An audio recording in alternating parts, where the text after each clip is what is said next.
Hi everyone, and welcome to the 10th instalment of the great linear reread of George R. R. Martin's The Song of Ice and Fire. This is Vassals of Kingsgrave, and you are listening to Bina 007. We also have Brett on the call. Hey, Whiteraven on the forums. Scott. Hey everyone. Shaggydog on the forums. You're an asshole, Brett. Even though you sound almost not like me. Sorry, go ahead. I am actually Whiteraven on the forums. We also have Mama Wolf. That's Nadia. Hi everyone, this is Nadia. Also Whiteraven on the forums. In our North London outreach program, we've got Noah. East London, but close enough. Pops88 on the forums. Arsenal, what can I say? And we have a new podcaster this week, so we have Steve on the forums, who Varley is convinced is named in honour of him. So Steve, do you want to explain whether or not you were inspired by Varley with the Steve on the forums thing? Why does Varley think that I was inspired by him? Because he's always Varley on the forums, Matt in real life. Oh, yes. Okay, yes. So exactly that. I'm Steve on the forums, and I'm Steve in real life. He just wanted to sound cool. He might Steve on the forums. Yeah. See where you're going. So meta. So Steve, how did you get into the books? Have you done a reread before? Who's your favourite character? And do you have a crackpot theory? I got into the books because of the TV show, sort of like all the plebeian show watchers. I started watching in the middle of season 1, like even before season 1 ended. Back then I couldn't wait a week for a new episode to come out. So now I'm feeling a little impatient. I have done a reread. I've done 2, one with the feast dance order, but never linear, not through the whole thing anyway. And my favorite character is Brienne. Nice. What do you think's happening to Brienne in the next book? Hopefully not just like dead right off the bat, but I think she'll end up dueling Jaime and hopefully escaping. Do you say doing or dueling? Dueling, but I hope it does Jaime too.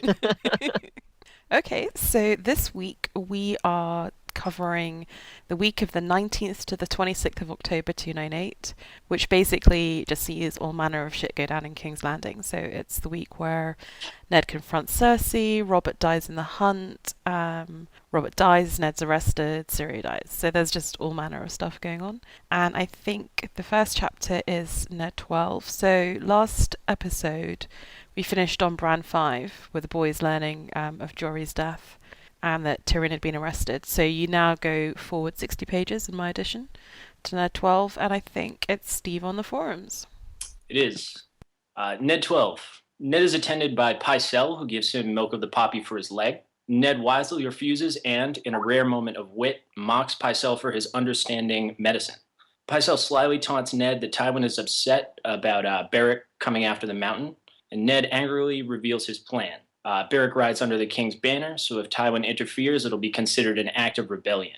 Ned reflects that Pycelle is a Lannister snitch and hopes his response will upset Cersei. He admits to himself that the plan is a bluff, and he isn't confident in Robert. Later, he's visited by Littlefinger, who's got all the best gossip. Tywin is mobilizing. The White Hart was savaged by wolves, a.k.a. Bloodraven, so Robert is staying out for a while longer to hunt boar. The Hound is angry that Ned has condemned Gregor, and Peter is off to a date with Lawless Stokeworth. Learns that Ned has booked passage for his Ravosi ship. Ned is conflicted. He feels he must tell Robert about Cersei's children, but he fears that Robert will have them executed. Ned acknowledges that it was stupid of him to send away almost all of his guards. He said perhaps. He does say perhaps?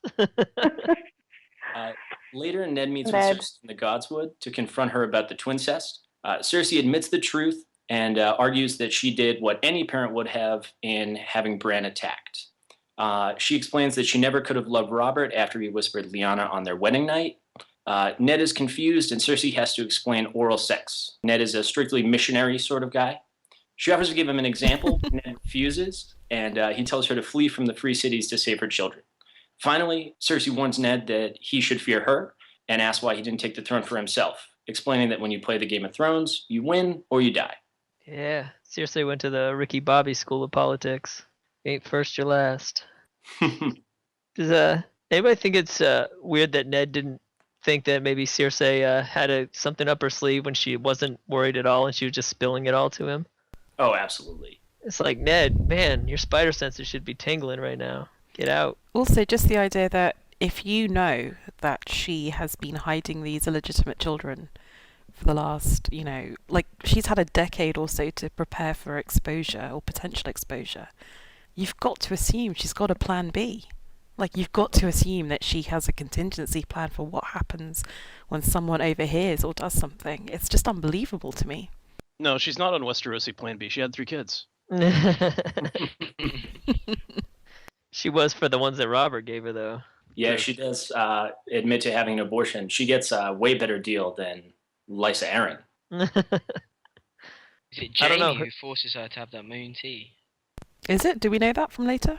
Yeah. I think Yeah, it that's is. why Hospital keeps raving him, right? When he's sick.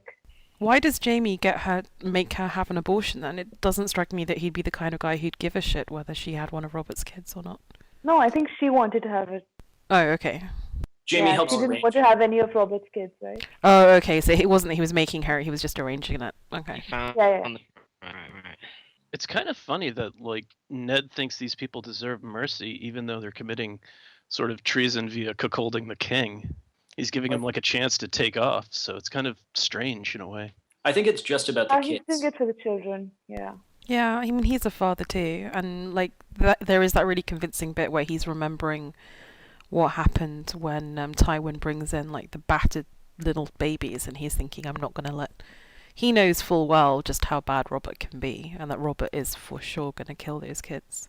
Well, it really got him, didn't it? And those kids. But then, References. okay, so he's considering letting the Lannister kids go, right? But when Cersei gives him the explanation of why they threw Bran off a windowsill, Ned accepts it as being completely reasonable. Yeah, but I just think it's just because Cersei's killed one of your kids doesn't mean. Why would you in vengeance put her kids at risk? I mean, the kids haven't done anything wrong. Cersei also thinks Ned forcibly took Jon away from Ashara Dane too, so her opinion of Ned isn't all that high anyway. Yeah. So of course, like she's going to think that Ned thinks that sort of thing is reasonable. Yeah, that's a good point. He doesn't really seem that disgusted with the incest. Does anyone else see that? Or maybe he's had Yeah. time to get used to it by now. That's a good point. I Well, mean, Yeah, I'd never it's- thought of that. maybe He it actually- happens more than you think in the north. He's physically sickened by the thought of committing treason against the king, but he doesn't flinch at all at the incest. Yeah. Yeah. Well, I the don't think Targaryens. in a world where the Targaryens have been ruling for like the last 300 years, I think they're pretty used to incest, right? But treason against the king, that's a whole different issue. I mean, that's punishable by death, right? I'd be willing to say that treason against the king is probably less often than incest in this world. Exactly. I think that's kind of proven, yeah. Hmm. When you're up in the north, it's pretty sparsely populated. Love the one you're with, right? Does give fire to N plus L equal What? Ned and Lyanna being Jon's parents. Oh, yeah. Oh. Ew. I don't know as if he was there long enough, but yeah, sure. That's why Well, it's I so don't hard know. up to get her back. I mean, he saw her at Harrenhal, so it's possible. John does look just like them. I'm not sure I really wanted you to have repeated that. That's just disgusting. He's a superstar. Hey, does anybody else think it's weird that Ned didn't name any of his kids after Lyanna? No. You don't think that's weird? But No. then, I don't know. Well, they have a Brandon. Yeah. Yeah, but they don't have a Benjen. Yeah, but he didn't die. Benjen is alive. Yeah. Oh yeah. Well, Well, Isn't really, it morbid though to name Isn't it- your? isn't it better to name your kid after like somebody who was, successful, and as opposed to someone who like stupidly went to the Capitol and started screaming for the head of like somebody else? Yeah, but it's in like But there's- memory of, not necessarily be just like them. there's so many Brandons, you just can't go wrong. Like, no, that's the good one. It's the Right. good one. Yeah, naming your kid Brandon's like naming your kid Henry in Tudor times, right? I suppose. Maybe there's just like every generation of Starks, there's a Brandon. Yeah, I Actually, think it so. probably is if we bust out the world book. Was anyone surprised when Ned momentarily considers confiding to Littlefinger, and instead of counterfactual history, what do you think would have happened if he'd have told him? Not much, because Littlefinger knew, or... Well, he does tell Littlefinger later, right? Before he hires the Gold Cloaks. Yeah. And Littlefinger's just like, oh, so yeah. So Littlefinger gets like an extra couple days to plan something that he's already planning anyway. I don't think anything changes if Ned confides to Littlefinger here. Littlefinger probably counsels him against confronting Cersei in the Godswood. Ned says, meh, fuck that, does it anyway, and we proceed as normal. Yeah. Which Yeah, I actually think raises you're the right. larger issue of these Ned chapters, which is he gets a lot of stick for just not being very bright. But in a sense, he just arrives when all these plans are near to fruition anyway. I think at some point Littlefinger even tells him, like, oh, Cersei, he figures out that she was going to kill him anyway. So is he just a hostage of, like, bad timing, I guess? But No, I don't think it's so much that as it's a lot of his actions are sort of dictated by doing the honorable thing. That's the downfall of Ned, is he can't necessarily always do the smart thing. Same thing with tainting the mountain. It wasn't exactly the smartest move, sending off half your guys to go hunt him down. Not a very smart move, but that's kind of how that system is built. And that society, no, I'm it's kind of sorry. I'm structured sorry, on no. ensuring justice and fairness through honor, not Yeah, but the through timing, Scott, you're giving him such an easy ride. I'm not saying Bam. he was wrong to attain the mountain, but get your kids out of King's Landing first. Appoint okay, Jory's dead at this point, but when you get to King's Landing as Hand of the King, put your people in positions of power. Take control of the reins of government. I think this is the sort of Stephen Atwell point, right? That he doesn't use the machinery of power that is given to him as Hand of the King to put people he trusts in charge, none of which is dishonorable. Like, playing the game isn't dishonorable. And then you can do all this honorable stuff, but do it from a position of power. Well, Yeah, but one the problem is that's what the Lannisters do. The Lannisters don't put people of honor in power. They put people of loyalty in power. right. And when you put people of loyalty in power, you're not ensuring justice and fairness. You're ensuring our side's going to win, not, what the right thing to do is. Except gonna that surely as a man of the North, he gets the double bonus of the people who are also loyal to him and also good and just. The problem is he doesn't have that many people in King's Landing that he trusts. I mean, he brought his people with him, Which and then he's is like the spreading them out stupidest every thing. time he does Why something. didn't he bring more people with him? Yeah, and why did he exactly. keep sending them off? It's not dishonorable to, like, you can be perfectly honorable and still bring a decent host with you. You can be perfectly honorable and make your man head of the Gold Cloaks. It just, I think this Like whole honor Tyrion thing did. is just. And see, every other great lord that comes to King's Landing brings some of his bannermen with him, right? Except Ned, he arrives with barely 50 of his guards and his daughters. That's it. And I he's think the Hand that's- of the King. Yeah, but it's also a peacetime. It's not wartime. I mean, it's one thing if you're the Tyrells and you're showing up in the middle of a war. It's a totally No, but different matter see- if you're showing up after 15 years of peace. That's a big Yeah, difference. but you do know that someone's just tried to assassinate your Exactly. son. And someone has already killed John Arryn, right? He knew that. He was going to investigate the murder.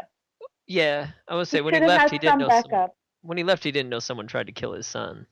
And his Yeah. predecessor in the role he's now fulfilling.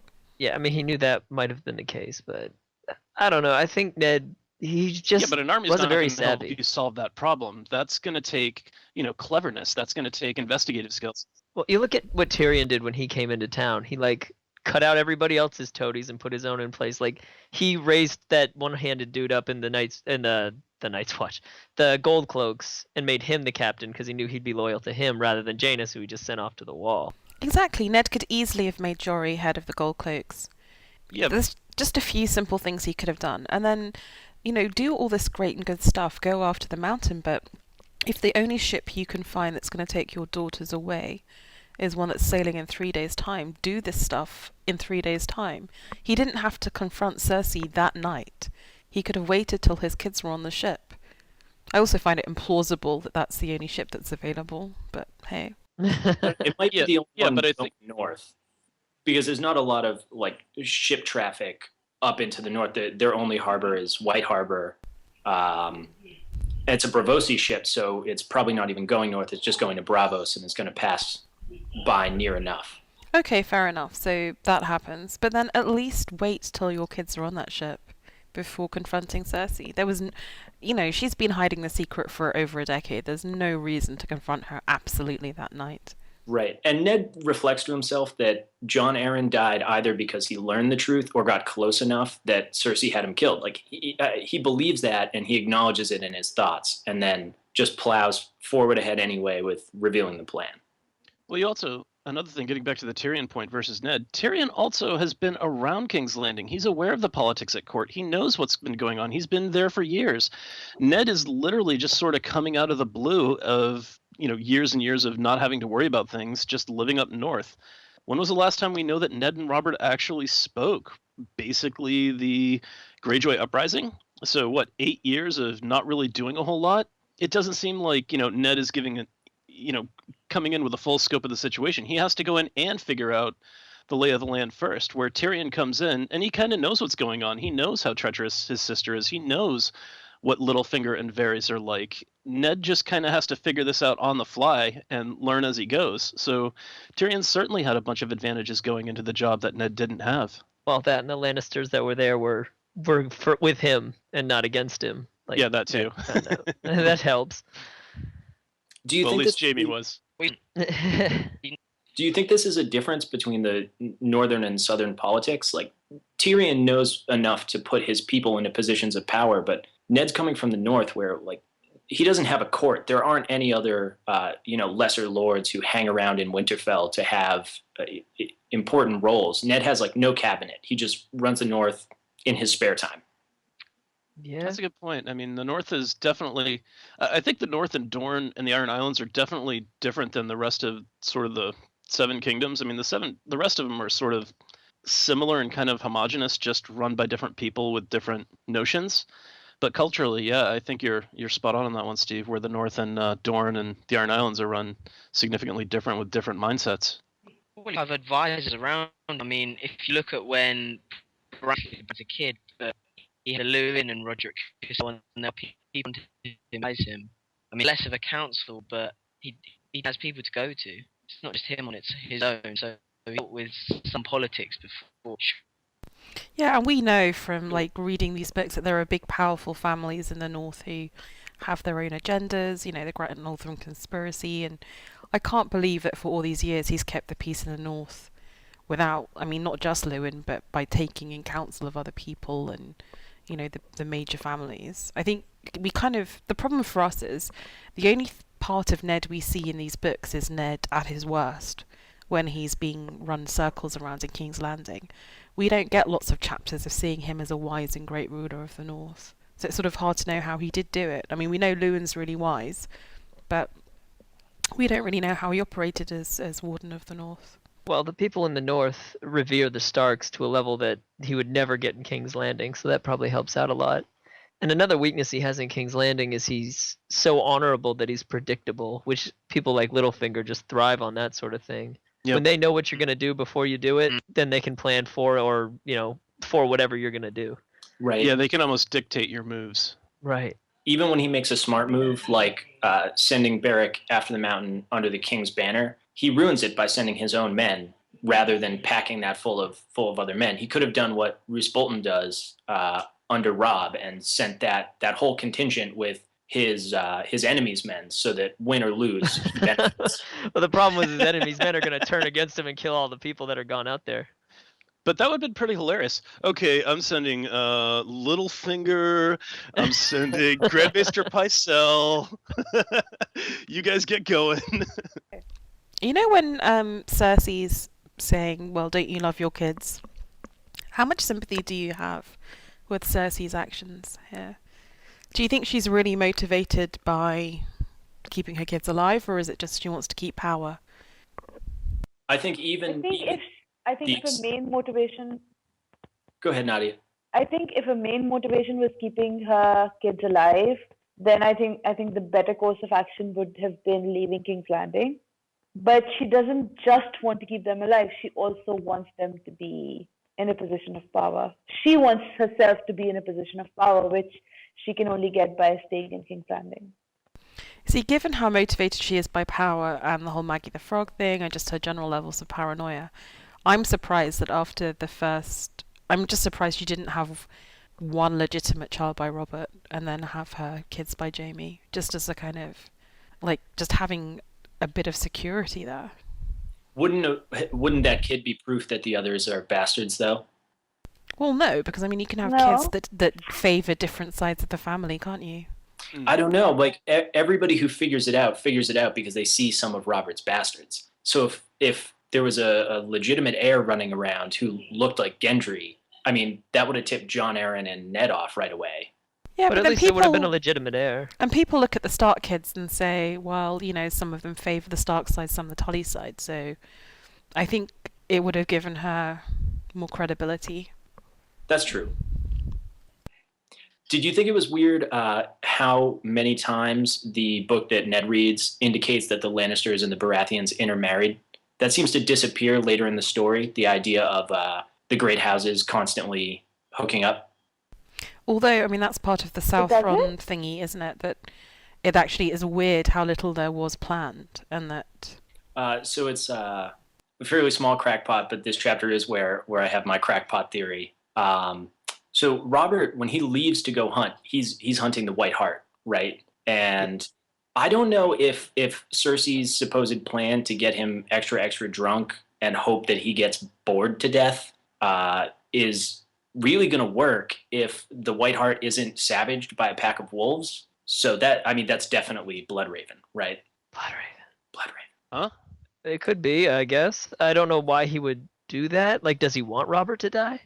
I have no idea. I didn't even get that far. I just got to whenever animals do anything in the story, that's Bloodraven or time traveling Bran. Well, what if it was So Arya? if a boar killed Robert Baratheon, that was actually Craycall? That doesn't work. That was what? The boar is the sigil of the Craycalls, right? Who are pretty insignificant. So, you know. At least you think that now. Oh. The Craig Well, calls will sit the Iron Throne at the end. That'd be bittersweet, right? But that would be bitter. All right. So we all set with this chapter? on the sliding scale of like sort of, you know, sympathy to complete, you know, contempt, where do you guys sit on the Ned question? Like, Can you actually ask a question, or do you respect him as a character, or do you just think he's a complete retard? I think he was taken out of his element where he was the best for the kingdom and placed where he did not belong and did not understand, so he just didn't have the tools needed to survive in King's Landing. But Like- as a Warden of the North, he was fantastic. But then doesn't that speak to lack of self-awareness? Because Of knowing, Robert, well, for both of them, like, why did Ned accept the job? because he was asked, because his wife was like, look, you got to go to King's Landing and find out who killed Jon Arryn. Yeah. My sister said so. Because he was going to turn him down. And then she was like, no, he'll take that as a slight. So it is all Cersei's fault. Not Cat's fault. Cersei, sorry, Catelyn. Catelyn's fault. Yeah. Yeah. I don't think it was all Catelyn's fault. Like, I think everybody did reasonable things with the information they had. It just, Ned didn't have the information that he would have liked. Scott, where do you sit on the spectrum of sympathy to contempt? I don't really have a lot of contempt for Ned, but it's obvious that, I mean, he stays true to his beliefs and his honor system, which ultimately gets him killed. As far as sympathy goes, I kind of feel bad that, you know, he landed in the situation that he landed in, but at the same time, I don't know. It's kind of unfortunate in a way, but at the same time, it's one of those things where, you know, you should have been smart enough to realize going in where you knew you couldn't trust anybody, but going in and trying to do the right thing, you really can't play by those rules against people who are just going to completely ignore things like, you know, honor and respectability and decency and, you know, justice. So you're sort of trying to hold up in a system that is just mirrored in corruption and backroom deals, and it's just not going to work. So there's some sympathy there, but as far as, do I feel, you know, he could have gone in and, you know, fixed it? Probably not. I mean, his hand gets forced time and time and time again, so I really don't think he had much of a choice aside from just bailing on the entire situation and abandoning his friends and his duty, which is something that he just simply couldn't do as a person. So that's my thoughts on Ned. Yeah, he wasn't going to do a Lysa and just sit in the Vale and try and sit it out, was he? What do you think would have happened if, let's say he had turned down Robert, and Robert goes back, you know, upset to King's Landing and ends up dying, and the Lannisters pretty much take over. What do you think Ned's thoughts would be about that? Like, do you think he would be like, "Oh shit, I gotta go, like defend the honor of my fallen brother," like Robert was kind of like one of his brothers? Like, if Renly had showed up after that went down and say, "Hey, look, they killed him. We need to do something about it," would he have followed him, or like, what would Ned have done? I think if someone had gone to him with proof that they'd killed his best friend, yeah, he would have. Would he have followed Renly, or would he have been like, "Well, Stannis is actually your rightful heir, so"? No, he yeah, would have still he backed would have Stannis. Yeah. Exactly. He would have Yeah, done with the same Stannis. thing. I think he would have backed Stannis until Stannis was all, "Hey, you need to start setting fire to those Godswoods trees," and then would have been like, Renly's looking not too bad right about now." But How about you, Noah and or Steve? Like, do you have sympathy for Ned, or do you just hold him in contempt? I feel pretty good about Ned. I think that his big mistake actually comes in the next chapter. I don't think he's too smart in this one, but he really should have been prepared to back up all of these decisions with bloodshed. And next chapter, he just won't do that. And I think that the point where I stop feeling sympathy for Ned trying to do the right thing and start to think of him as a fool is that he's not prepared for fighting in the streets over this. Mm-hmm. Yeah, I mean, it's all well being honourable, but at the end of the day, not everyone is honourable. So if you want to have your point made, at some point you're going to have to back it up with violence, right? All Yeah. power ultimately has the sanction of violence. Anything more on Ned 12, anybody? Yes, you didn't even ask for my opinion, Bina, and that makes me sad. Oh, Wow. you go for it, Nadia. No, I don't know. I don't really have anything to add. Well, then hush up. Please. But I do think that Ned is fairly stupid. Exactly. Thank you, Nadia. Do you think he's- Undermines women in every attempt. Cersei especially, just completely undermines her. Yeah, totally doesn't get. I mean, she even tells him you have to fear my. She basically threatens him, and he still doesn't get it. Even at the end, he's thinking, is she going to stay and fight? Well, it's pretty obvious. He's thinking too honorably. He's like, "Well, I'm the hand of the king. What I say goes." And No, she's like, will you all "You're an stop idiot." using the excuse of honourable? Everyone gives him this free pass, like, oh, but he's too honourable. No, he's stupid. You I'm can not be giving him a free honourable pass. and clever. No. You I'm can just be saying that's what honourable he's and thinking. smart. Well, Bina, would you be happy if, like, he pulled out a dagger and stabbed Cersei in the Godswood when he met her? I mean, No, but come on, like, all when right, he's traitor, shink. Take when that. he's sitting there, like, I think it's the next chapter, and he's saying, why hasn't she left yet? Why is she still here? Why hasn't she gotten on a ship to Essos? I mean, like, are you absolutely out of your mind? And the fact that she hasn't gone should tell you, she's not scared of being outed. Maybe she thinks she's not going to be outed. Maybe she has a plan. You know, Tyrion is a guy with a certain kind of honour, but he's also smart. You can be both. You know, being a good person doesn't mean being utterly naive and feckless. Okay, so the question is, what is more important, being honorable or, saving your family and protecting your children? Eventually, Ned is forced to make that choice, but not until the very end, right? No, that Whereas gets he picked should up have on. made that choice a long time ago. He should have No. got his kids out of King's Landing. As soon as he put two and two together, or Sansa made him have the light bulb moment, he rightly, tries to get the passage out. He should not have confronted Cersei till they were out of town. That to me is the ultimate failing of Ned. Yeah, but he's got that plan in the works. It's the death of Robert that upsets that plan. He was Yeah, but getting he rid- still... Why did he have to confront Cersei that night? I'm repeating myself now, but he He's just giving- makes me angry. Exactly, he tells Cersei very, very clearly that I know this. Cersei He's- might have guessed that he was close to it, but she doesn't know that he's actually gotten to the point. I think he's And giving also, her. Ned has not just told Cersei. He's also sent a letter to Stannis, which is found out during the fighting, right?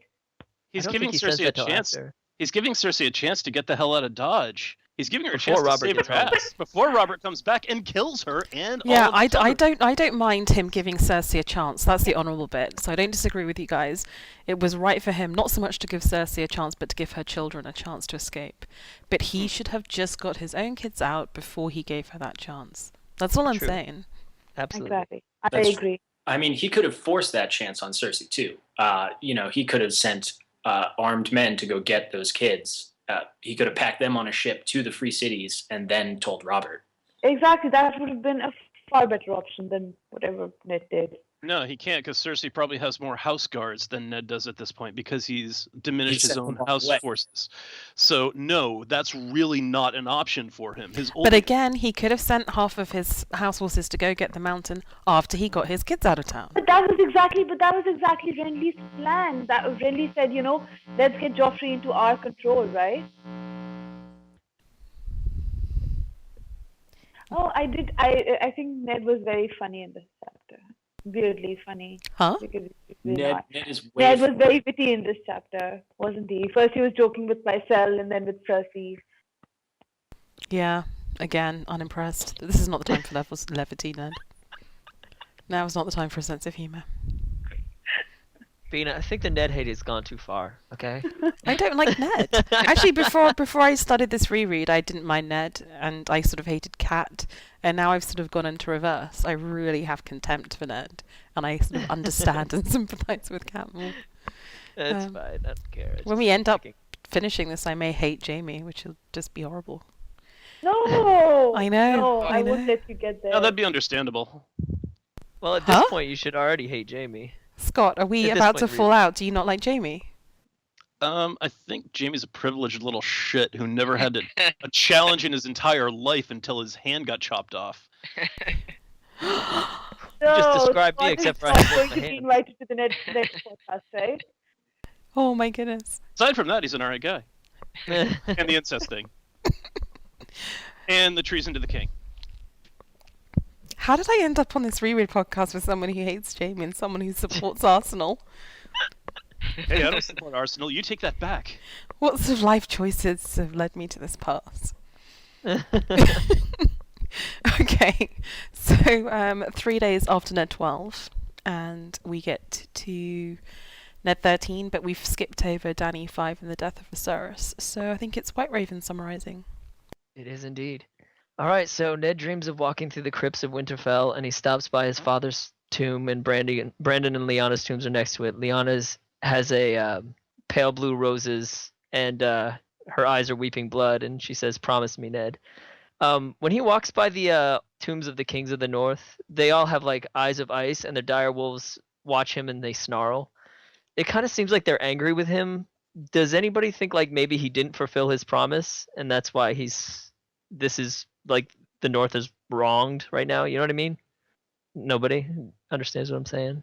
I think so. So I mean, I like these sleep things he had, like these dreams he has, but they're such a effing tease. It bothers me so much.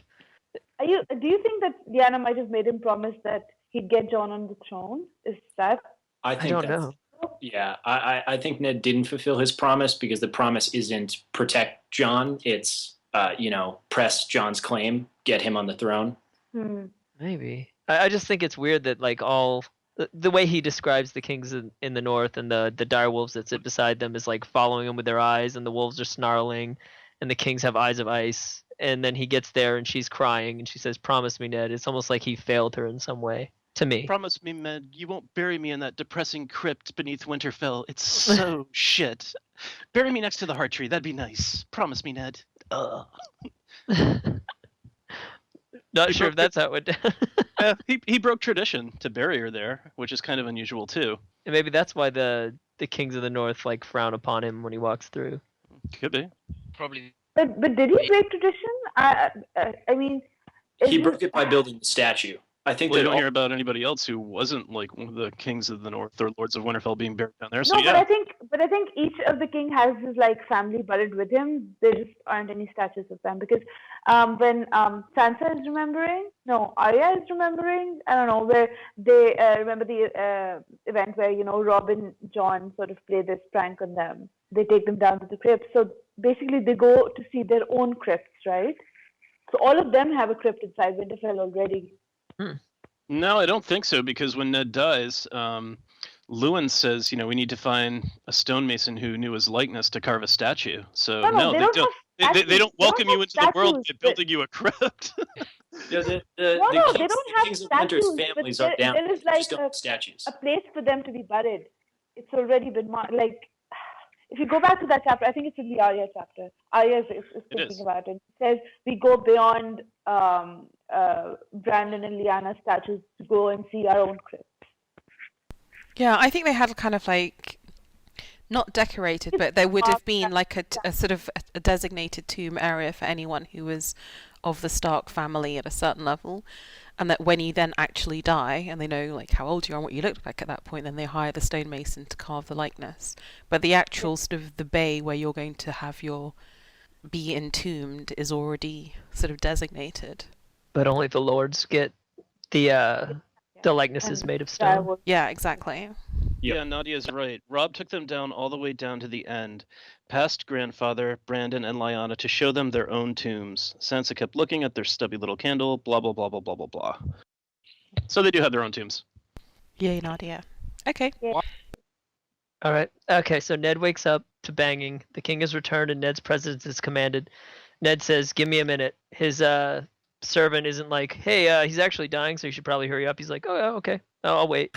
So then Ned walks by 3 Kingsguard and thinks to himself, oh shit, bad things come in threes. Always do. So Ned walks into the room and his observation skills are so keen, he realizes right away something is wrong with the king in the bed and everyone fussing over him. He's such a deft detective at this point. It's crazy. So Ned is brought up to speed on the present situation. Everyone, including the king knows the king will die, even though Ned does not accept it through the rest of this chapter.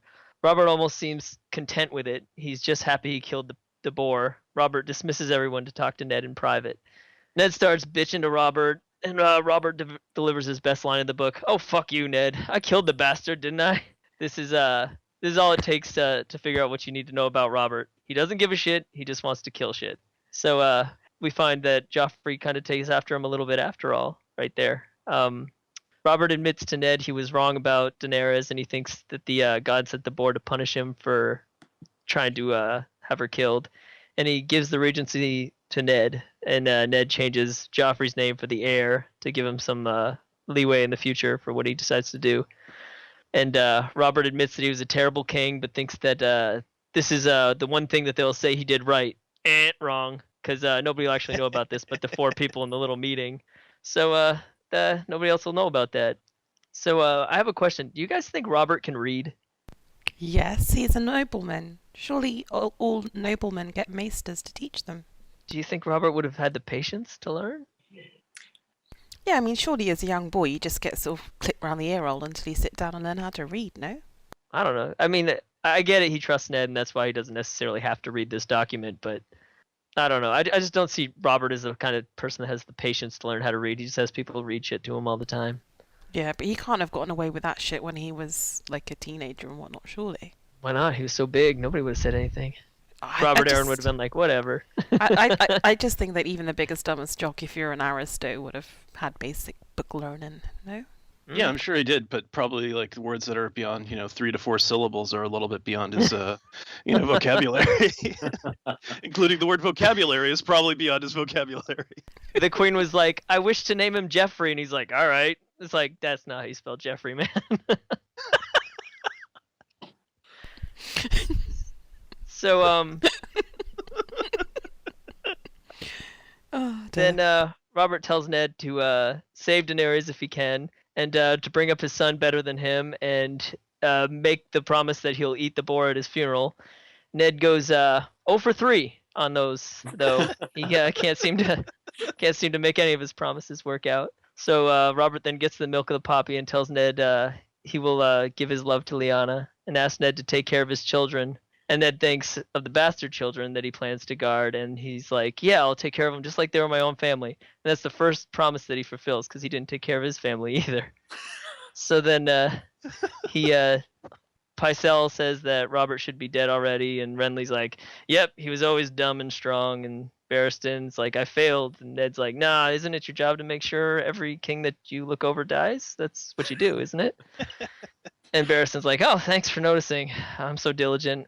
And then he explains that Robert was drunk, and Varys, the pot stirrer, steps up and pops his head and says, who gave him that? And then has to spell everything out, and then Ned's like, I know what happened. They poisoned him. But So Pycelle, Varys lays it all out for him, and Ned picks it all up and then drops it because he can't handle that. Then Renly tells Ned to act, but Ned is too honorable for that, and Ned loses the Game of Thrones basically right there, and he's probably gonna die for it. So then Ned decides he's gonna send a letter with his girls when they leave King's Landing to Stannis to give him the throne.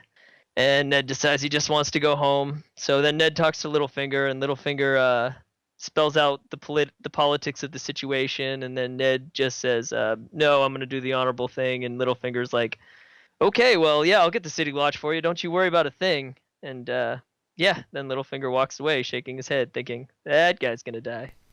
And that's pretty much it. If you were given wine that was 4 times its normal strength, would you not notice? Or do you think Robert noticed and thought, "Oh, this is awesome," and just carried on He's probably already drinking? drunk. Hmm. I think he was probably too drunk already, and then that just like put him over the top. They were saying he could barely stand. Sucks. Isn't that just a coward?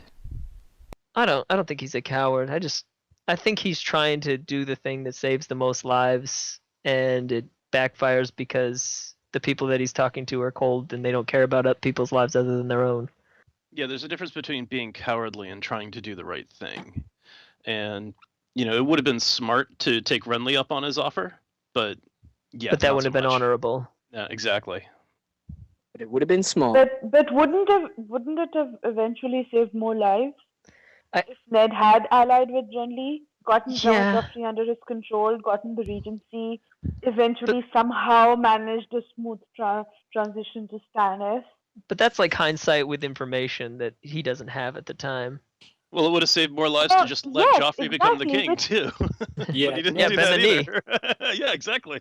He would have saved tons of lives had he just simply bent the knee. Yeah. But he wasn't doing that either. So Yeah, he completely overlooks Lancel in this one. What a tit. So true. Mind Mind you, didn't we all though, Noah? Like, I don't think any of us would have predicted how interesting that character would become. Varys even says it. He says, "Oh, and the boy was so attentive to him," or something like that with the wine. Yeah, Varys just spills the entire plot, right? Yeah, and Ned's like, and then he just forgets all about it. It seems like. Ned's such an idiot. Like, so he has basically his big light bulb moment is because Sansa says something. Varys tells him the whole plot, and he still doesn't really take notice. And so does Littlefinger. He's like explains to him exactly what's gonna happen, and Ned's like, "No, we're doing the honorable thing, bro." And he's like, "Yeah, I'll just run right to the gold cloaks and get him on your side." But even Yeah, but- Cersei, right? Cersei says, "This is the Game of Thrones, you win or you die," and we all think it's just a trite little TV catchphrase, but she's literally telling him the truth. Either you play to win, like, you have me arrested, you arrest my kids, you expose me, you kill them, you keep them hostage, or you are going to die, and he does. I mean, she's not wrong, right? Well, he Well, wasn't she's- supposed to die, but yeah. Well, that's kind of how the Lannisters work and play the Game of Thrones, and that's not necessarily how everybody else plays it. That's time why and they're the people winning. who win play it. Well, so far, but that's not how Robert played it, and he got to be king for 15 years. He didn't just slaughter everybody who stood against him. He forgave a lot of people, Yeah. and he did. cut a lot of deals. So And then all those people worked against him to get him killed. But that's also the point, though, isn't it? And Because Robert just- died. no, just the family that he married into. But the point about, Right. but this is a very important point. Robert was pragmatic. When the war was done, he did cut some deals and did just restore the peace. And even if it felt unpleasant, he just got on with it. And if he had to kill Dany, who's pregnant, to keep the peace, he'll do that too. Whereas I always feel that Ned's a bit like Stannis. He just stands on his principles too much. I mean, you're ruling a kingdom where all the families don't get on. You're going to have to cut some deals and be pragmatic just to get on with life, no? Well, if Ned Stannis is- became the king, the population of the Seven Kingdoms would be reduced by about 2/3. I mean, At minimum. Exactly. You can't so You can't rule. I mean, you've got to rule with this carefully crafted balance of principle and pragmatism. Ned is far more stubborn than Stannis. I think it's. Do you think so? That's huge. Oh yeah, Stannis. He adopts a completely different religion. He wildly changes his plans and goes north at some point. He's actually quite a malleable character. He adapts fairly well, and Ned just sticks to his guns you know. I totally agree with that. I think Stannis is at least willing to, he listened to the man he had appointed his hand. He listened to Melisandre. He takes advice. I think it helped that he had time to adapt, whereas Ned didn't. Like Ned was thrown into a pit of vipers and got bit 7 times and died. Yeah, but Stannis sees that he's Jon Arryn's confidant. He chills with him for a lot, and then as soon as he dies, he's like, "I'm getting the hell out of here." Wisely pisses off to Dragonstone, and definitely. Ned does the complete opposite. He sticks to his honor and his principles in this viper's den and refuses to leave when there were just alarm bells all over the place. Yeah, I mean, if Ned did as Stannis, what he would have done is get that Braavesi ship, not just put his daughter on, but put himself and his trusted advisors on it, fuck off back to Winterfell, and then work out what he's going to do next from a position of strength. Well, he would have gone to See, Dragonstone Bina, the himself. problem is, you just mentioned his advisors. He has none. Yeah, but just his own doesn't wisdom have as having Any been Warden of the North. advisors in King's Landing. Which He's is got the Littlefinger. biggest problem. He's got Littlefinger. yeah. Varys is trying so hard to help him. But can you imagine, okay, so say like counterfactual history, what if Ned and his daughters had got on the boat and just gone to Dragonstone and hooked up with Stannis? Oh, they should have done that, because Ned's entire, I mean, I don't know what you want to call it, his power grab, his big move revolves around Stannis, and eventually him bringing his strength to King's Landing. Stannis eventually does, but it takes him like another 6 months to a year, or I don't know how long. He basically relies on Stannis without having any contact with him and any sort of coordination. Yeah, so basically Ned should have then sort of written letters to the north and coordinated his northern invasion with Stannis' southern invasion, and just on a pincer movement on King's Landing, basically. He just didn't have time, though. Yeah, the realm. Yeah, but he the could have realm had still time if he'd plunges gone to into war. Dragonstone. The realm still plunges into war because Renly's not going to take that. He's going to make his own power grab with the Tyrells. Oh yeah, the war's still instead going to go of to 5 kings, war. You're going to end up with 4. It's going to be the war it's of still 4 going to be kings. it's still going to be war, but at least Ned might end up alive and on the winning side. Stannis is king, Ned is his hand. I don't know, but It's really too bad that Renly had to die, because he probably would have made the best king. easily. why? No. No. You I don't think think so? he wouldn't have had an heir, but yeah, he easily would have made the best king. A proposition so bizarre that a Spurs and Arsenal fan are agreeing. He wouldn't have been trying to rule. That's the thing. If Renly were king, he would be partying. He'd be hanging with his boys. Yeah. He wouldn't be making decisions. He would appoint someone the Tyrells chose to be hand, and you'd end up with rule by council, and the realm prospers. It would just be like the rule of Robert, but without the wife abuse. And basically, for the ordinary people, as many people have argued, it probably would have been fine, because. Yeah, sounds great. But for the realm, it would have been disastrous because the realm's already bankrupt, and it would have just gotten more so because he would have just pounced around, basically having tournaments, looking pretty, and getting Littlefinger to bankroll the whole thing again. No, not even close. No. That wasn't me, by the way, guys, in case you were confused. If Renly becomes king, he wipes the Lannisters out. And then basically he uses their money to pay off the realm's debts. How's he wiping out the Lannisters? Yeah. With the Tyrell army, with the Highgarden? Riverlands army, with the Northern army. Why That's would how the he- Northern Army back Renly? But if okay. If it hadn't been for Stannis, they would have backed Renly. Yeah, once they figure out a way to get rid of Stannis, but But yeah, that's no. the whole problem. They couldn't get rid of Stannis. He's got witchcraft, and Renly gets murdered. Well, nobody knew he had witchcraft. Damn it.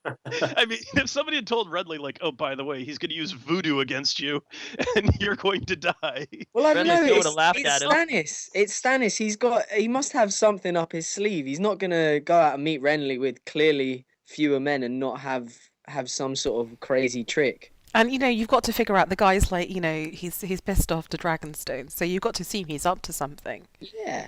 I mean, exactly. it's the same thing as Cersei hasn't left for 3 days.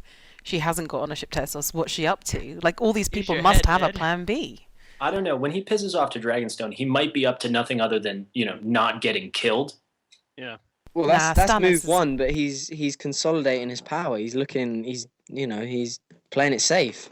Oh, sure, but I mean, to other characters, like to Cersei. Cersei doesn't necessarily know that Stannis is about to make a move. He may be doing the same thing, as far as she knows, that Lysa Arryn is doing, which is just getting the fuck out of Dodge. Yeah, but Renly knows his brother. He knows that he's a warrior. He knows that he is a man of principle and that he won't just, like Lyanna, just sit out forever. That if he's doing that, it's to regroup.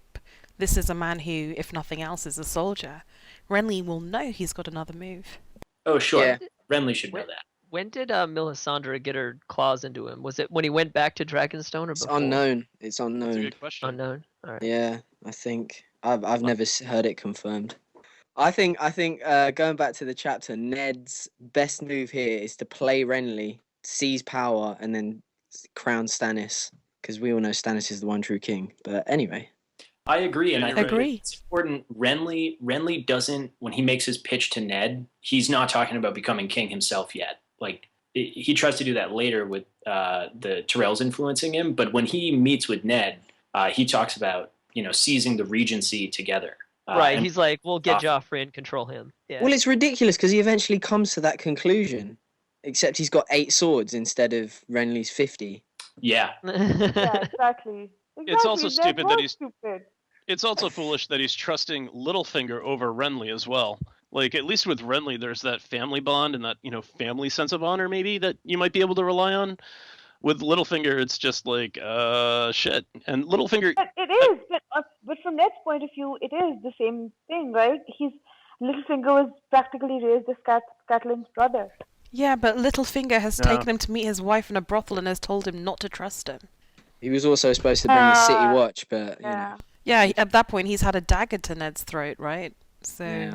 Littlefinger also gives him a plan when they meet one-on-one that pretty much Littlefinger is absolutely certain Ned's not going to go in for anyway as he's telling it to him. He knows Ned's going to turn this down. Well, that was the problem with both Renly and Littlefinger doesn't care, but both of their plans of action for Ned, both of them make him be dishonorable when you need to come up with a plan that Ned would be like, yeah, that's not that dishonorable. I could do that. But both of them don't care. Well, the way Renly puts it to him, dragging screaming kids from from their beds. I mean, what man would approach Ned Stark with this and expect him to say, yeah, I really think that's a great idea. I'm just going to go and capture some children. But he doesn't know Ned Stark. Yeah, It's part of the problem. Littlefinger was playing Ned, right? So he was.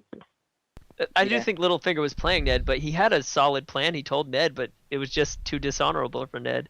well, And it was definitely pro Littlefinger. I'm just glad you're all coming around to my view that Ned is basically stupid. No, it's not. It's every time his resolve gets a little weaker and he breaks down and decides to do something a little bit more dishonorable and a little bit more deceitful, and he slowly is coming round, but he just doesn't have the time to fully immerse himself in these politics. We call it stupidity, but at this point, I don't know, does he really think he can't just Well, at the very least, then, if you Frustrating. think it's just a matter of time that he did have potentially the skill set to discern when people are playing him, but he just didn't have the time to develop those skills. At the most generous you can say is that he's still incredibly naive. But I think that his lack of perception goes beyond naivete. You can take someone like a Tyrion or even a Jon at some points and just put them in a new situation, and they'll kind of observe what's going on around them and try and figure stuff out. The problem I have with Ned is he doesn't seem to sort of figure stuff. Okay, it's only maybe a matter of Don't- weeks or months, but he doesn't figure shit out. You can't say John. Being provocative. I hate Jon, Wait, wait, as you Raven's got you know. there. As you know, I hate Jon. But You you can know, give me Tyrion, but not John. I just feel that Tyrion will figure stuff out. there's John. very, very obvious stuff that happens in front of Ned. His experience just with Littlefinger in this time that he's been in King's Landing should have all sorts of alarm bells ringing. He knows. But he hasn't. At this point, he knows that Jon Arryn's been killed. He knows his son's had his life. He has had an attempt on his life. He knows the Lannisters are somehow involved. That the crown is bankrupt to them, and the way he acts before Cersei is still. It goes beyond naivety to me. But I'm gonna stop because I'm being repetitive. But I just don't get it. I don't get. So what do you think he should have done? Well, number one, he shouldn't have come to King's Landing. But given that he did, given that he's discovered all these plots and he's figured out what's going on, he should have taken that Braavosi ship, put his daughters and himself on it, and gone to Stannis. Fair So enough. wait until after And Robert's not arc told dead. Cersei what he was going to do. Exactly. Exactly. Well, that was Sansa's fault, not his. All that Sansa told Cersei is that he's going to take her away from King's Landing. Come He on, can, that's but he enough. can still leave for Dragonstone. I don't blame Sansa so much for going to the Queen. We'll get to that when we get to the chapter. Never mind. Yeah. But I'll say, if you look at the way that Ned rules, I mean, you get some of it from Arya's chapter, how he brings somebody in every night and he talks to them and learns about them, and Yeah, but they're and all that's how people he who love creates him, his... who live in the north, who revere the Starks. Yeah, I get that. But what I'm saying is, in King's Landing, he can't do that because he doesn't trust anyone. And if you don't trust anyone, you're never going to learn anything. I mean, he does get some good information from Varys, but he just doesn't trust him enough to use it. And I understand, but it's just tough to be in that situation. He just doesn't know who to trust. I mean, you can Exactly. trust Varys in one scene, you can trust Littlefinger in this one scene, but that you can't completely trust anyone all of the time. So... Okay, but just hold those thoughts, because all I'm trying to get to here is a consistency of judgment. Because all these excuses that people make for Ned, he didn't have enough time, he was naive, he wasn't used to it, and yet people give Sansa such a hard time for her actions that we're about to discuss. So just bear in Exactly. mind, she has all the faults of Ned, Blame an plus she's just 11-year-old. 11. And it's one thing she does. Exactly. So Yeah. hold that thought. I'll keep my magnifying glass ready. We're gonna look at that one thing in detail. This is turning out to be by far the most contentious of these chapter rereads. Okay, anything more on this particular chapter though before we move on? Just one thing. I thought that this is an interesting chapter in a reread because the Blackfires don't exist in George's head yet. So it seems really conspicuous that when Ned is writing Robert's will and when he's thinking about what he could do, he just writes my heir, and he doesn't think that telling Robert to legitimize Edric Storm or any of his other bastards is an option. It never crosses his mind. And it seems like it should cross his mind, and then he should think, that didn't work too good last time. Let's not do that. That's probably why he guess. left it as vague as my heir, so he could pick and choose if he had to, if it really came down to it. Yeah, it's not very honorable, is it, Ned? Yeah. Yeah, He's sort not- of mistranscribing someone's will is definitely not honourable. Yeah, it just kind of proves he's really shit at the whole cunning and, treachery and cloak and dagger stuff. He's quite shit at being honourable too. Oh. No, he's good at being honorable. He's just really, really bad at fulfilling final requests on somebody's deathbed.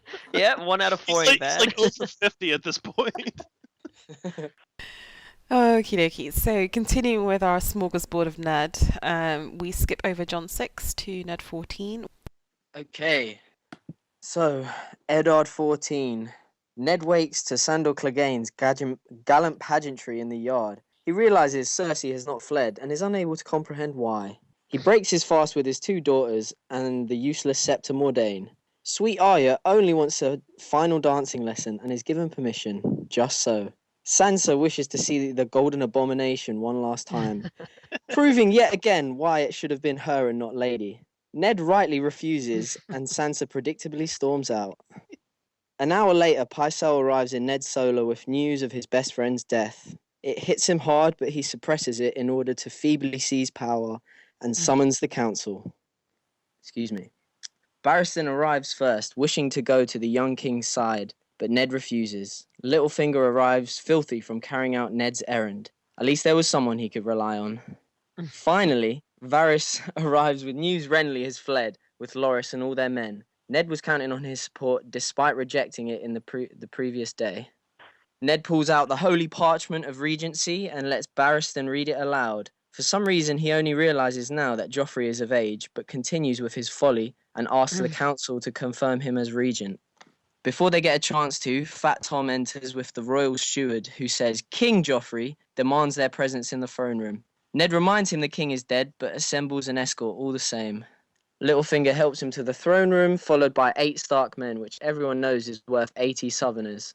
Prior to entering, Ned is further reassured by the gold-cloaked presence and their wanker of a Lord Commander. As Ned hobbles to the Iron Throne, he recalls forcing the Kingslayer off the throne and wonders if his bastard son will go as quietly. When he arrives at the throne, Cersei and her children are surrounded by the Kingsguard and Lannister men. Joffrey orders the council to swear him in as king and prepare his coronation ASAP Rocky. Seeing the gold cloaks outnumber the Lannister men, Ned decides to make his big move and gives Cersei Robert's will to read. When she tears it up and claims there is a new king, Ned proceeds to denounce Joffrey and declares Stannis Robert's heir. Furious, Cersei demands Ned seized. Lannister and Stark men prepare to fight when Janos Slynt executes a Westerosi Order 66 and murders the Stark men. The Hound gets in on the fun, and Ned watches his men die around him for the second time in a couple of weeks. Littlefinger completes the betrayal by slipping out Ned's dagger, and while holding it to his throat, delivers the line, "I did warn you not to trust me, you know." Good Clone Wars reference there. Bonus points for that. You guys think when Ned walks into the room and like all the gold cloaks are like lined up, like as if this was all set up prematurely, he's like, oh yeah, look, Littlefinger did that, instead of thinking, oh wait, this is all set up by Cersei. It's like, use your head, Ned. Why would the gold cloaks be there if he didn't bring them? Use your head, Ned, could almost be the title of this whole episode. But you know, like, he walks in and all the gold cloaks are arrayed around them, and it's like, oh well, at least Littlefinger got this, and it's like, no, this is all set up by the queen. How can you not see that? You didn't bring them with you. They're not with you. And also, Ned, you kind of perjured your honour by mistranscribing Robert's will, and it doesn't even matter who's regent because Joffrey's of age. I think actually How that is he? Ned of is thinking age? of He's Stannis there. 13, isn't he? What's the? When do you come of age in Westeros? I think it's 16 and Joffrey's 14. I don't think anybody knows. No, well, Joffrey's 12 in this, isn't he? So how old do you have to be of age? Like, that's really young. Actually, It's not 12. I think we might have to defer to World of Ice and Fire because how long did Aegon III's regency? Good point. He was 10 when Rhaenyra died, and then I think it's probably similar to what it is now, like 17 or 18 probably. I don't think so. I think it is really, really quite young. Probably because 15 or 16. Like, the warden, not the Warden of the North, but the Lord of the North at like 16 or 15. So Hold Wait, on, I'm going to go to Google for this. Rob Stark is like, what, 13 or 14 when he calls his banners, and Joffrey is 50. a year younger? That's the North. That's the North. That doesn't Yeah, but count. it's the same Westerosi law, though, isn't it? It applies everywhere apart from Dawn. So I just think it's really funny that we spent all this time wondering, is it going to be Renly? Is it going to be Cersei? Is it going to be Ned who's, the dominant regent? But no, it doesn't matter because technically Joffrey doesn't need one. Exactly. but he still has one. That's who Ned is thinking of, though. When Barristan reads the letter and Ned thinks to himself in his head, as a matter of fact, he is of age, he's thinking of Stannis. Right. Joffrey would need a regent. Yeah, he does have a regent because she's the queen regent. Yeah. That's true. Yeah, he's got a good point. Why not take Cersei's offer? She says you can go to the wall and keep your honour just to get home. Or do you think she wouldn't have let He's him gone get too home? far. He's gone too far now. The you come of age at 16. I checked in Westeros. Okay. 16. There you go. Okay. Thank you. So Ned's wrong. He isn't of age. No, Yeah, he was talking about Stannis. Stannis is of age. George just hasn't decided what the age is at the time. Oh, okay. Oh, Go and in back this to scene, 20. Varley dies. And that's why he's not Yeah. on the podcast. Janos Slynt kills Varley. Varley on the forums. It's a sad day. Bless poor Varley. We knew him well. Take a sip of your drinks, boys and girls. Well, not really. Pour one out. That was disgusting. Take a slurp of maple syrup. Okay. So this is the one where Sansa runs off, right? Like that's where she Okay, goes so when she I runs have- off. Okay, so I have to quote something from the chapter. So Sansa looked up from her food. If I know what Arya this can is, have yeah. a dancing lesson, why won't you let me say farewell to Prince Joffrey? I would gladly go with her, Lord Eddard, Scepter Mordain offered. There would be no question of her missing the ship. It would not be wise for you to go to Joffrey right now, Sansa. I'm sorry. That's the entire explanation she gets. And Scepter Mordain, who is a grown woman, seems to think that it should be okay for Sansa to go and say goodbye to Joffrey. So even Scepter Mordain does not understand what's going on. How can you expect an 11-year-old girl to get it? Nadia, preach truth. And like Sansa asks, but why? And then Arya's like, it's not his job to tell you. It's like, shut up, Scepter Mordain. Let Ned answer the question. How can you not expect Sansa to get it? Have you read the Sansa point of view chapters up to this point? I mean, there's a lot that Sansa just doesn't get, and she sort of snows over with this like Disney fairy, princess fairy tale sort of story that she's living in, and it's kind of coming crashing down around her. Yes, So. because she's an 11-year-old girl. What else would you expect her life to be like? I mean, Thank God Meryn Trant's there to slap some sense into her.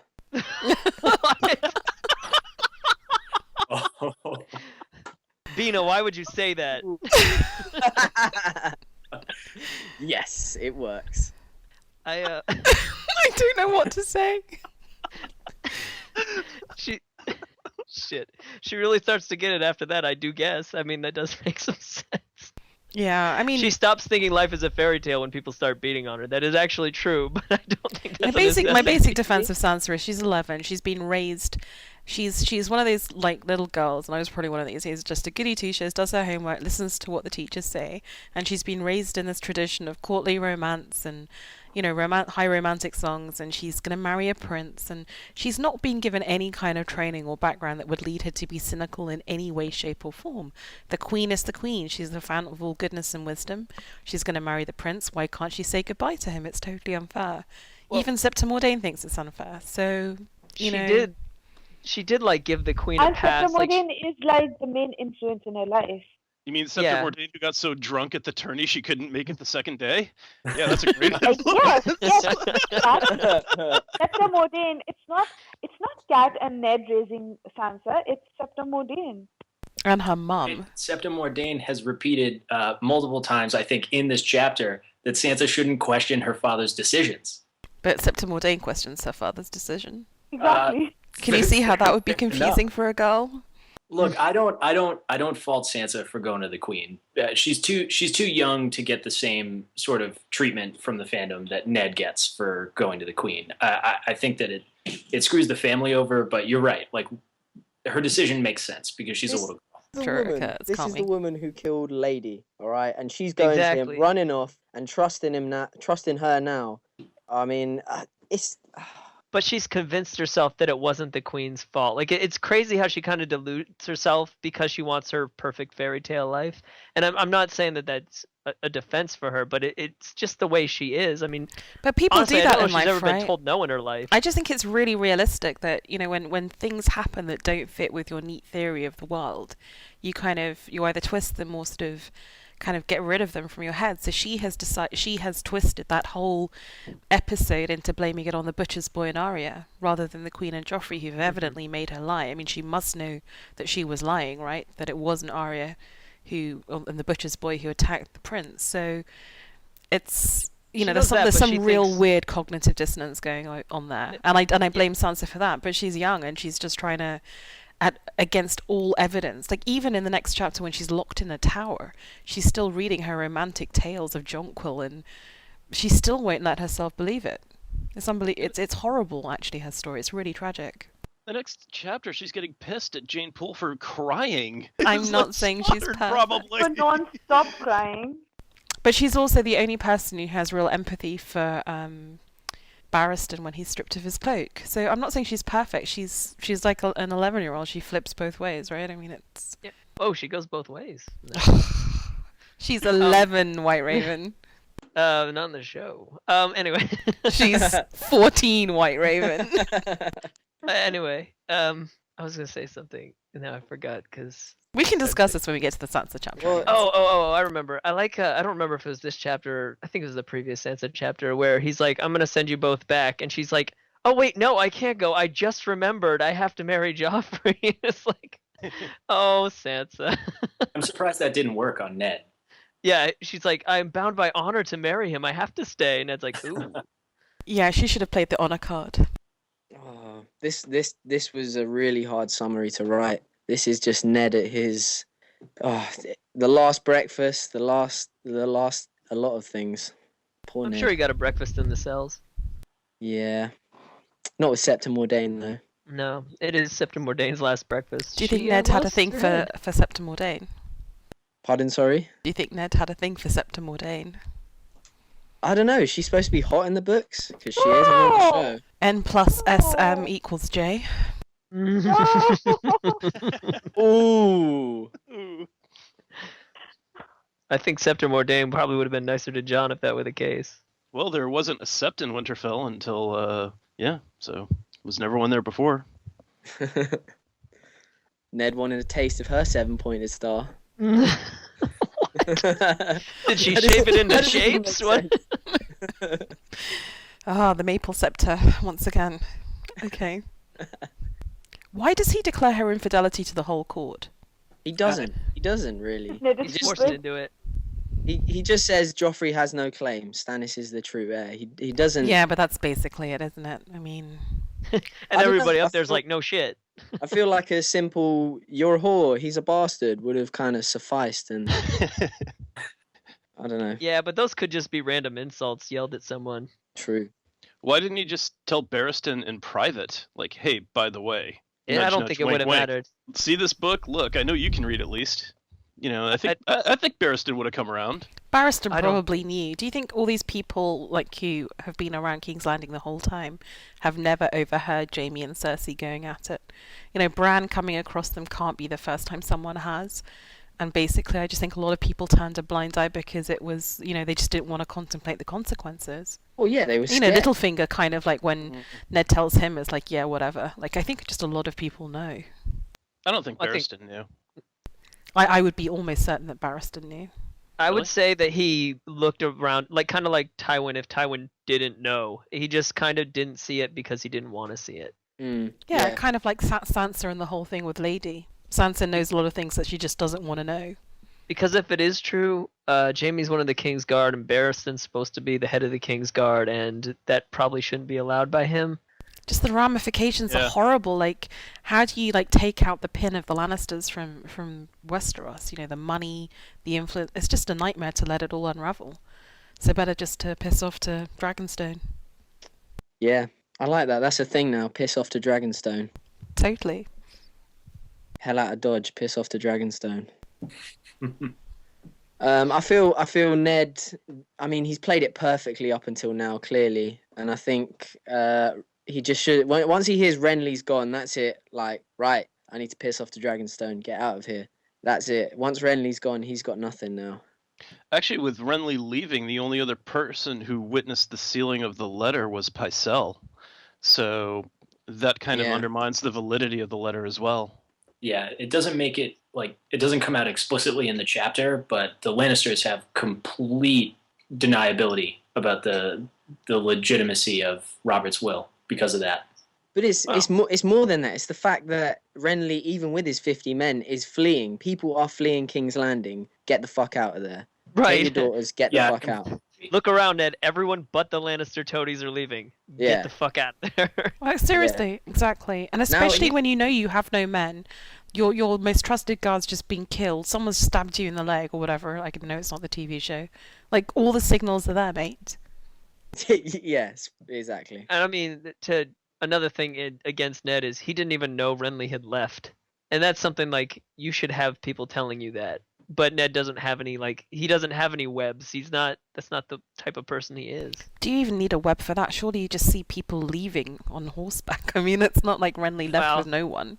He was having some pretty rough He nights has there. like 10 people. He has like 10 people left. How you need people to, to keep watch on He others. needed him at the door. I mean, he managed to hire Arya, a sort of a dancing fencing master from Bravos. Surely he could hire a few spies. Maybe, but do you trust those spies?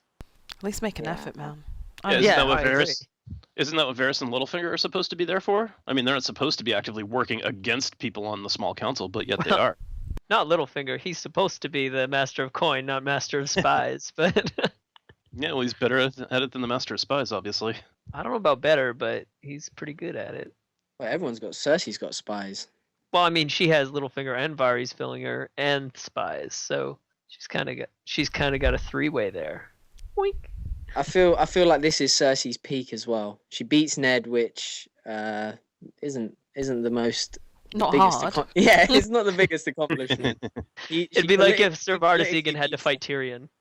politically beats Ned, and then that's it. She just kind of coasts on that for the next 3-4 books. So I think it makes her complacent. I don't even think it's fair to say that Cersei beat Ned. Ned does terribly in these chapters, but Cersei wins because she's on the side that Littlefinger wants to be on. Yeah, well, Also true. I attribute it to Robert's inaction. You know, his best friend gets attacked in the streets of King's Landing, and he goes hunting, and that's it. Well, it's Yeah. also kind of a stupid plan. Hey, let's go bribe the guards to portray the people who have an obscene amount of wealth. Okay. That sounds like a great idea. No way will they outbid us. Well, that and when Well, you- Littlefinger is telling him like Stannis doesn't love us, he's gonna get rid of all of us if we put him in charge, and Ned's like, well, he's the heir, and I'm like, no, Littlefinger's not gonna do something that's against what he wants. Yeah. But have that's to true know of that. Ned in general, right? So he's like Cersei, don't even go to Castle Rock, go to Essos. Like, why would she willingly give up power? Why is Littlefinger going to back Stannis when Stannis will immediately get rid of him?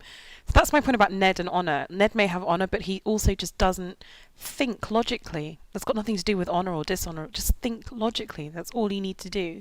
Right? It's like Oh. he can't.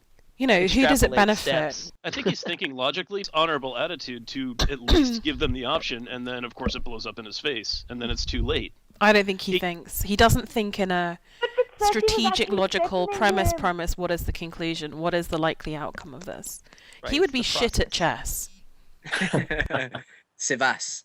Yeah, Sivas, whatever. I mean, like, I can't Cersei respect was- him. I really can't. He doesn't Cersei think was 2 moves ahead. threatening him.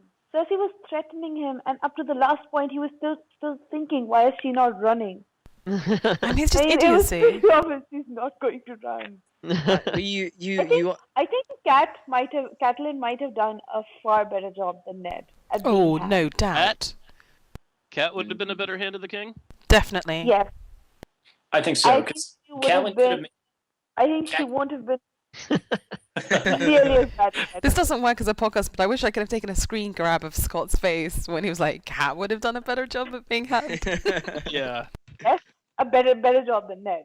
I'm not saying Kat's perfect. She also has her moments of stupidity, as we'll get to, but at least she's been raised by her father to be cynical and aware of games and to look at what is the end game, what steps are people going to take. And she's imbued all that knowledge onto Sansa brilliantly. No, she hasn't. That's that's the I problem sensed with a Kat. little So bit she of would have been sarcasm. so good at the game. No, but the fact that she hasn't trained her daughter to be good at the game doesn't mean that she wouldn't have been good in her turn. I No. think it's more she didn't have any examples in Winterfell. Like she can't be like, see what just happened there, because that's not there at Winterfell. All she Or has to 20 do to be better than Ned is take Cersei's offer and piss off to Dragonstone at the not very- lose the kids. Yeah, which she wouldn't have lost the kids because she's a good mum. She could No, have. she would have traded everything. She would have given the North away just for Exactly. Sansa and Arya. Yes. Yeah, no way would Cat have made a better hand of the king. I think she would have I'm only convinced. because She would've Littlefinger would have brought- been on her side. She would have brought all of her children to Ooh, win. good point. Good point, actually. Good point. There wouldn't have been anybody left. It would have been Ned left at Winterfell. You're the Stark at Winterfell. She would have brought everybody. There's Okay, no so here's a way. question for you all. If at this stage, if Cat had decided to try and manipulate Littlefinger, would he have gone for it, or is he too far gone in hating her and using Lysa to get back at her? Oh God, no. He's all up. He's all about Cat. He'll do anything for her. Yeah, he's in love with her. I mean, he would have done. So on that basis alone, if Cat had come as hand to the king and had decided to use her feminine wiles on Littlefinger, she would have made a better job than that. I just don't know if she Yeah. would have been subtle Although enough to do that. He did lie to Catelyn about the dagger. So But I don't think Catelyn would have gone to that route, so it's not really an option. I mean, If Cat had realised if- that I was the kids thinking were of- the products of incest and her own kids were in danger and she needed to quote unquote piss off to Dragonstone and needed someone to pay for it and get her out, she would have used it. Cat would evidently sleep with Littlefinger to save her daughters. Evidently, do we have I think do we so. have a history of Cat sleeping around to save No, her? but Cat will release Jamie to save her daughters. I think Cat would do literally anything to save her kids. I think that happens after she loses Bran. yeah, Because he's Cat- her favourite. He is. He's like her heart and soul. I think she acknowledges that. She does. It's kind of And then when sad. she loses him, it like crushes her, and that's when she releases Jamie. Because her daughters are all she has left at that point. True dat. So then it's straight consecutive chapter onto Arya IV, which is Scott. Chapter opens with Arya getting one last lesson in with Syrio before she heads back to Winterfell. Syrio is teaching her the difference between watching and seeing, and we get a bit of a backstory on how Syrio became the first sword to the Sea Lord of Braavos. The Sea Lord has a great collection of rare and exotic animals from around the world, and Syrio was told that a merchant captain brought him a magnificent beast from a faraway land and asked him if he had ever seen anything like it. Since it was just a common house cat, Syrio said he'd seen many like it in the alleys of Braavos. It was his skill, basically, to see the truth of things in spite of expectations that set him apart from the other applicants, which is a pretty valuable skill to have for a bodyguard in a city that has shape-shifting faceless men who are a guild of assassins. Syrio also tells Arya to observe first with her senses, and then to draw her conclusions to know the truth of things. And we also see that Arya's progressed quite well in her training, as he tells her that when they get to Winterfell, she'll be able to put down the practice sword and start using live steel. They get interrupted by Sir Meryn of the Kingsguard and 5 Lannister house guards, who claim they've been sent by Ned to fetch Arya. Fortunately, Syrio sees through this and prevents Arya from going with them. He tells Arya to run off and go find her father, after Sir Meryn orders the guards to take her. She sticks around long enough to see Syrio give them a quick dancing lesson, breaking the hand of one guard, ringing the bell of another, driving the practice sword through the eye of a third, shattering a kneecap of another, and then causing them to sort of hit each other, and then finally jabbing another one in the throat, leaving him to basically slowly die and choke out on the ground. And just finally, before she does actually take off, we do see that Sir Meryn breaks the practice sword that Syrio was using.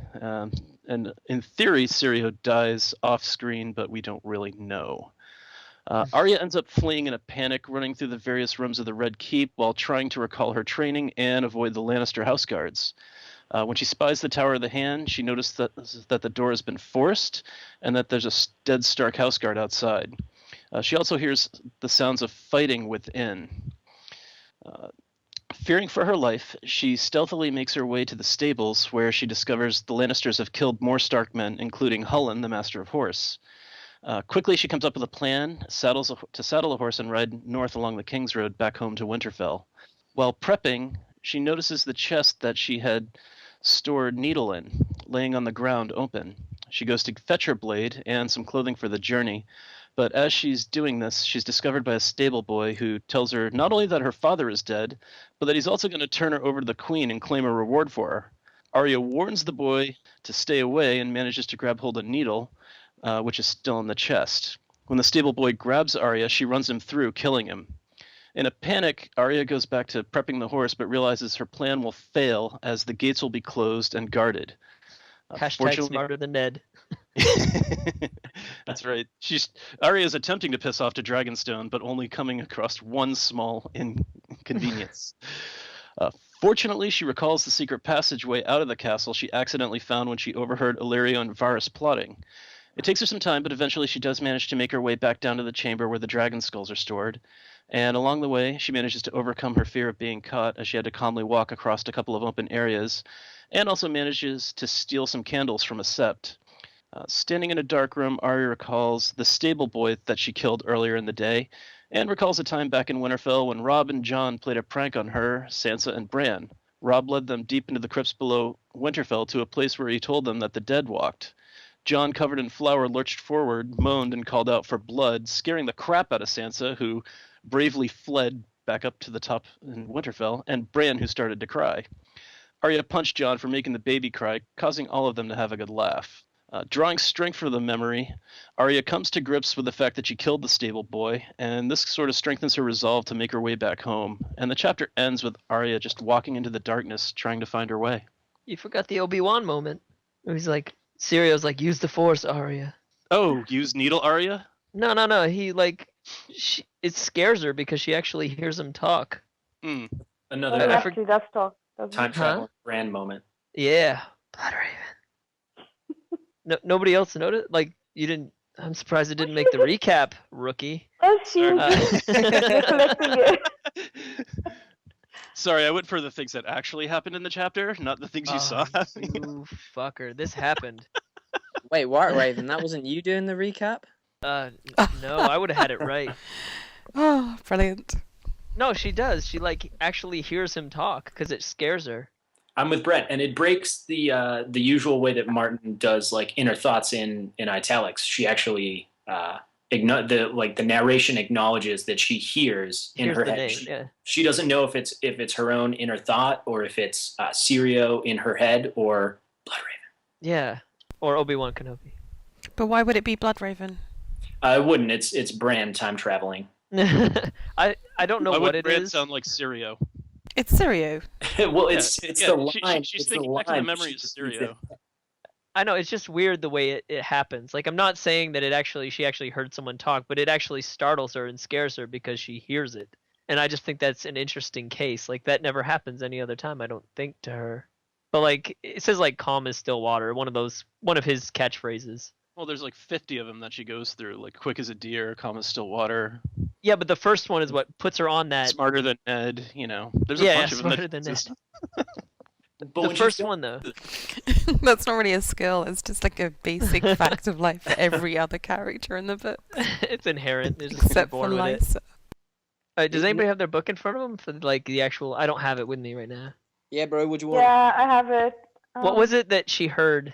What? Because calm- after it said, go ahead. Calm as still water, a small voice whispered in her ear. Arya was so startled she almost dropped her bundle. She looked around widely, but there was no one in the stable but her, and the horses, and the dead men. Quiet as a shadow, she heard. Was it her own voice or Sirio's? She could not tell, yet somehow it calmed her fears. Yeah. So it's whispering in her ear. She doesn't think that it's her own voice. Sirio isn't hooked up She to the doesn't know if it's her own voice. This is like right after she just like ran the stable boy through, right? I think it's right before, but it might be right after.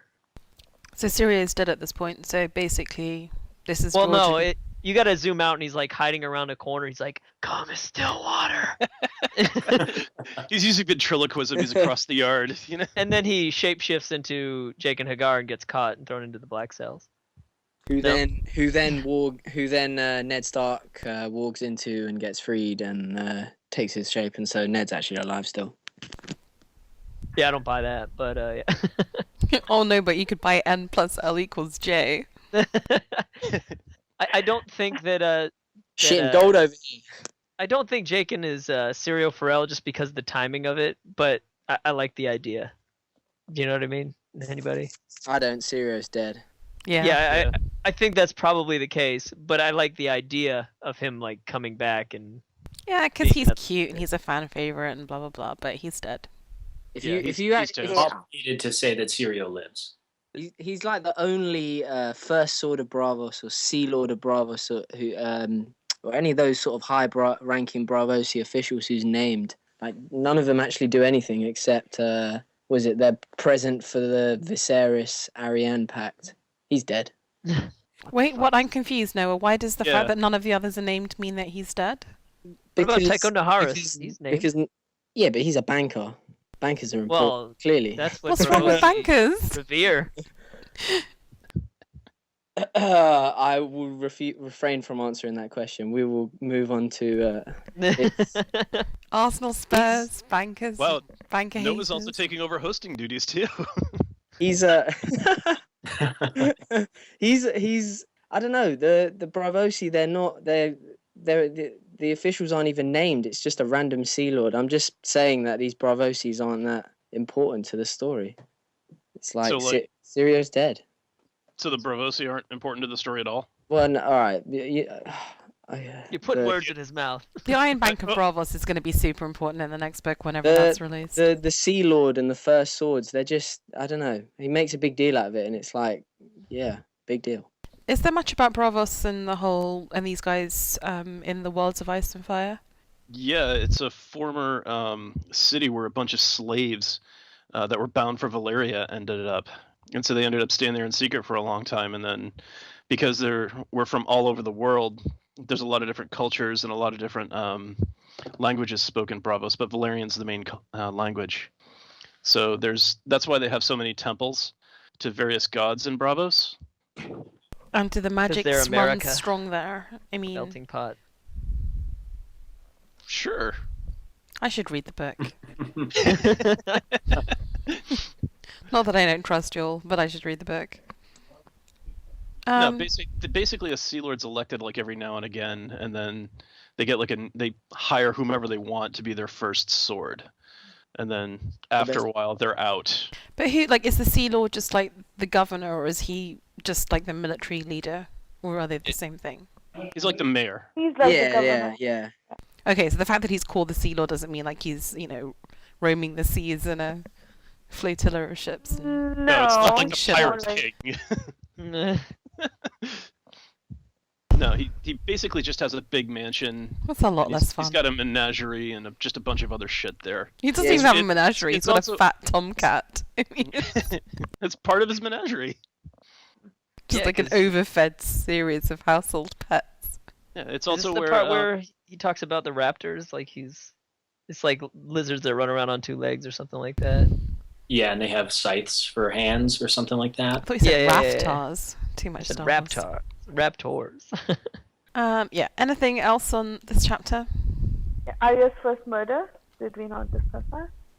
Awesome. Or not? Yeah. Yep. It's kind of sad. She kept hearing Sirio Perel, and then she thought, at the end, she was like, she didn't remember any lesson except John's, which was. Although I did think it was a little bit weak how she just happens to, in a panic, run into the stable and just happens to sort of knock down the trunk that's going to contain her clothes and her sword. That's a Oh, little- yeah. was That was already knocked very over. convenient. Yeah, but Okay. it's a little bit like, of all the sort of locked trunks you could run into in the world, it would be the one that has your sword in. Just in time. It's Well, I hope it is that kind of reason, because otherwise it's just way too much coincidence. Well, it's the one good thing all the Dead House Stark guards got right before they died. Yeah, I was dropping the You know, trunk. That's the one final service they were able to offer. Yeah, but I just think it's on the par with, Ray and Finn escaping on the Falcon and just happening to be tracked by Harrison Ford. It's like, yeah. Right. So you think there's a Bloodraven there too, huh? I don't know, you tell me. The Force is Bloodraven, Snook is Bloodraven. but that would make him bad. Bloodraven is Snoke. Bloodraven. They both have a hole in their head. That's all the evidence I need. I'm sold. All right. Well, do we want to next Okay. chapter and lock this up? So actually, I mean, the linear reread hasn't made much of a difference this time because, like, even in the book, Ned 12, 13, 14 come very quick on each other, and then it's straight into Arya 4, and then straight on to Sansa 4. So I think it is Nadia. Yay! Yay. Okay, so there are a lot of summary options for this. Wargasm has written a summary which is really cool, but it's Do that Didn't one. make it Really up. funny. Yes, enough. it's really funny, and I don't think I'll do it justice. The chapter marks the first of a series of days for Sansa, which could be called Sansa's worst day ever. In a world without zippers, it's hard to get dressed without servants.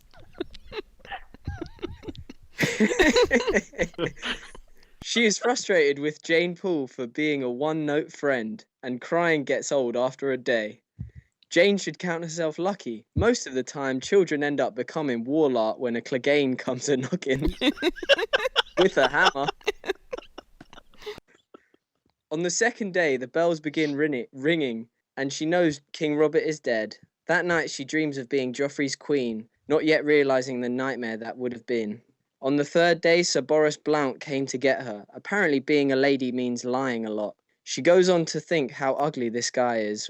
Then she smiles at him and tells him, "You look very handsome and splendid this morning, Sir Boris." She is taken to the small council chamber. The Queen, Lord Varys, Pycelle, and Peter are all in attendance. We learn that Sansa had gone to the Queen, ruining Ned's plans. Bitch. Hey, that wasn't in the summary. That wasn't in Really? I Wargasm's think it was in summary. there. You should read it, guys. Yeah, I see it clearly. When Cersei discovers that Jane Poole was in the room with her, she tells the Kingsguard, "Next time, ask."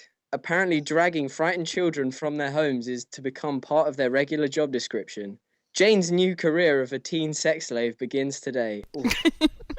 It's so Ow. true. Peter creeps on Sansa, while Pycelle can barely stay awake. Being an arsehole to a tween is tiresome work. She is told of Ned's treason and is successfully manipulated into writing letters to her family, thinking that she can still save her dream of becoming the awesome queen of awesome Source Land. She's about to drift up to sleep, and then all of a sudden, oh my god, Arya, fuck my life. Hashtag bad sister. Oh, brilliant. Well, thank you very much, Wargasm, for writing that hilarious plot summary. That was a great summary. Very awesome. Awesome Source Land. So what do you guys think of Sansa? Do you think that she's a bitch for what she thinks about Jane? Yes. Yes. Yeah. But that's okay. Well, I yes, kinda but let it you know, slide. if you had somebody constantly crying in your ear, you would be thinking the same thing. Could have honestly. just stopped it. Do you think she's a bitch? I think she gets a bad rep because she doesn't say any of that to Jane. You know, like she comforts Jane. This is her inner monologue. This in her head. We're all bad people in our heads. That's my point. Honestly, if you were under house arrest with some bitch who just kept crying all day, yeah. Maybe I'm just a bad person. I have total sympathy with Sansa. It doesn't count. It If doesn't you count were bad in your head. trapped in one room with that kind of person, you would be thinking very uncharitably in your head. Yes, No you're matter just like, too just much. shut the fuck up already. Like, Somebody it's let not her see her achieving problem. anything. Ironically enough, like a little bit later on, her family gets killed in front of her as well. So there's a little bit of just desserts coming back down the way. Yeah. I like when she's like, no, ask Septim Ordain, I'm good. And Cersei's probably thinking, that bitch doesn't have a head. I can't ask her shit. What happens to Jane in between, like, this day and then when we next see her at Harrenhal with Jaime and Brienne? We don't know, and thank God we Get don't. trained. Wargasm seems to think that she gets sexed up. Yeah, I mean, Yeah, Peter Baelish is I like, think that's the general opinion. well, what does he do? He runs brothels, and he's like, I could have some use for her. Obviously, he's got bad intentions. But when we see her again when she's fake Arya, she doesn't seem that hyper experienced now, or is she? Whoa. To be fair, the situation she's put into is not the normal situation a girl would have to be. Rape is as an a sex- experience. You know, But- but also from her point of view, she's probably like, you mean I can stop being a hooker and I can just like pretend to be Arya? What do I have to do? Oh, just go live in Winterfell and be some lord's wife? That doesn't sound so bad. Poor She probably thing. was never given the full scope of what it would constitute and what would have happened to her. So Did But you anybody guys are all know pretty that? sure she's been a whore, basically. I don't know. I'm not so sure. I'm not certain, but there's a good chance. Does What she? would Littlefinger have done with her if not? Like, I don't know what use he would have for her. Well, he doesn't have a use. He just holds on to her. But that would just cost money. It's not financially beneficial to him. He wouldn't Does do she it. have some ultimate ransom value as friend of the No, Starks? No. she's a pool. No. Well, I Yeah. think maybe once Arya kind of just falls off the face of the earth, as far as all of that Cersei and Littlefinger are concerned, she, maybe he catches the fake Arya plot here, or maybe not here, but in a couple chapters' time, early on. Do you think he's sized up Jane Poole already? Oh, I guess he would have had opportunity at the tournament and whatnot, so it's possible. Yeah, I mean, she's always around Sansa. I don't know. I feel Ramsay wouldn't accept damaged goods, so to speak. As in, like, What? He's Yeah. accepting a fake Arya. Why wouldn't he accept damaged goods? He's gonna damage him anyway. I don't know. Yeah. If she comes up there and she's like, well, she's not scarred. She's not. I mean, emotionally, yes, but physically, she's not been beaten around, and she's in fairly decent shape, isn't she? Yeah, Ramsay's not like hugely worried about the internal emotional landscape of the woman he's about to. Yeah, of course. Because It's whatever more it is, just- he's gonna make it worse. I feel like Littlefinger probably would have held her to be like, I'm assuming she's a virgin, and Littlefinger would have been like, well, that's gonna cost more, so I'll hold her on the side. But then maybe this Arya thing came up before she actually had to get into the business. I She's can just see- lucky she got out there before Qyburn got there. Yeah, that's true. You just have like the mountain with like a girl's head on it. Oh. Like in Toy Story 1, when the Sid builds this doll. Oh. Pieces. Never thought I'd hear the mountain and Toy Story referred to in the same sentence. Guys, I think the mountain gets a bad rap. He's just following orders, right? Am I right? No, I don't think so. Yeah. I mean, like, does anyone blame Sansa for anything? Because I think, like, from my perspective, she's just manipulated by these adults who know perfectly what they're doing, right? I mean, it's a fairly straightforward. Shaggydog, you want to take this one, or? Do I want to take this one? Yeah, you know. Okay, all right. Well, Jesus, where do I start with this? She's not a Stark. She's proven up until this point that she is not a Stark. She doesn't identify any of the same characteristics. She's kind of forgotten about her wolf already and the pain that she's already gone through, and then She actually dreamed about it not too long ago. I think her last chapter she dreamed about having a wolf still. Sad. That was quite sad, wasn't it? Actually, well, I don't know. She is to blame for Ned dying, basically. I don't necessarily know if she's completely to blame for Ned dying, but she certainly is the catalyst. And in a really juvenile way, she's sort of selling out her family to get her, her perfect, her shot at her perfect little dream of being, queen of the Stone Age, so to speak. So it's a juvenile attempt, but it really does happen, because when she's sitting there thinking about, writing out the letters, they also mention, oh, by the way, Arya also has to bend the knee, and she's like, oh shit, they want Arya to bend the knee? She'll ruin everything. Yeah, but I mean, I think that should be a big concern. It's an important part of. I have a question. How does Sansa going to Cersei and telling her to stop Sansa from being sent away result in Ned dying?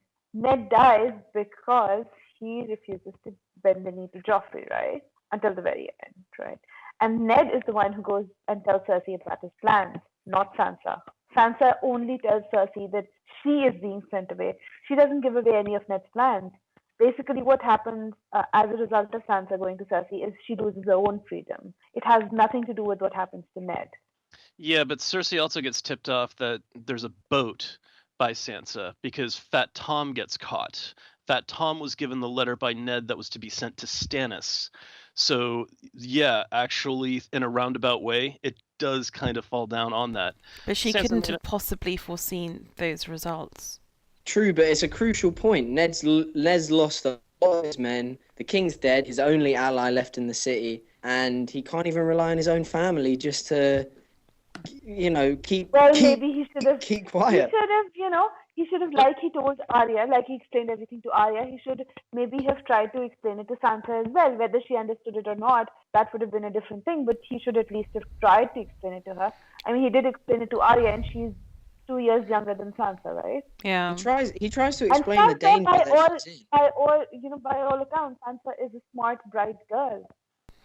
But anyway, I mean, to your earlier point about her not being a Stark, Noah, I mean, I totally get that, and I think that part of her character arc is that, certainly in most of Game of Thrones, she doesn't identify as a Stark, she doesn't even think really of Arya as a sister, she doesn't think of her when she's in peril, she's not someone, ladies being killed, she doesn't have any of those traits, and as we kind of go through Clash of Kings, she becomes much more Stark, and you even get, bits of her saying, I had never identified with, the old gods and all that northern stuff, but she kind of starts getting strength from identifying as a Stark.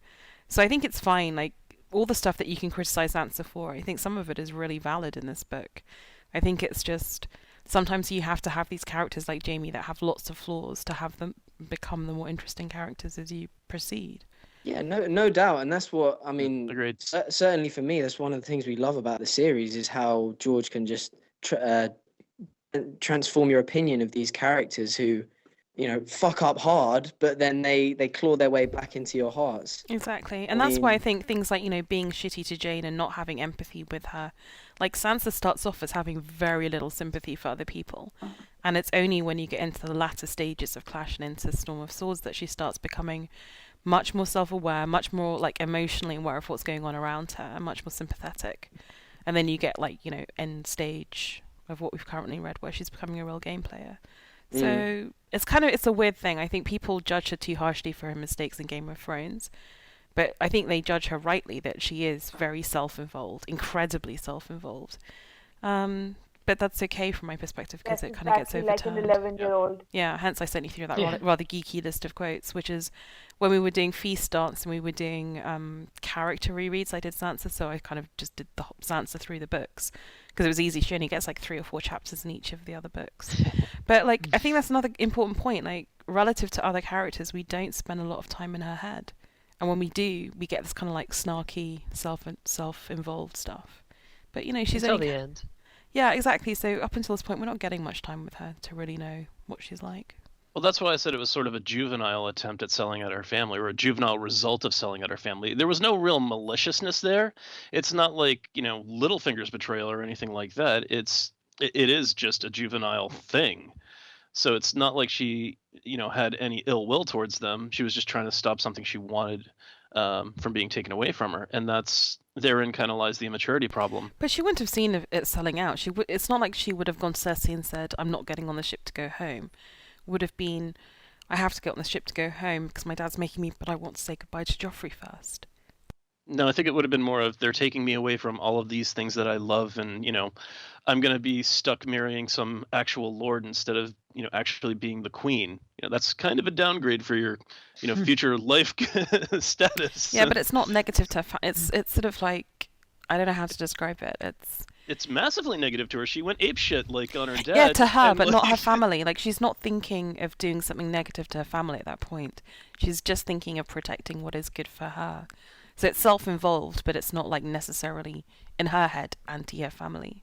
It's kind of weird that later on, when she wants to leave with the Tyrells, she's supposed to get on the boat and leave, and she tells someone about it, and then she can't go because of it. It's kind of the same thing that happens to her twice. Yeah. Yeah, poor Sansa.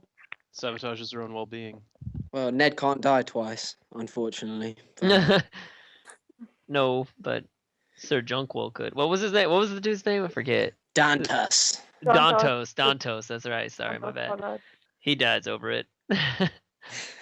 Well, he But yeah. should. Left us. Mm. Who wrote this And she- question? As Well, maybe Jon will die twice. I'm sure Fingers Silence crossed. hopes he does. I just hope he doesn't get resurrected, although I think the chances of that are slim. I hope he gets resurrected and they cut him down again. I said for the wall!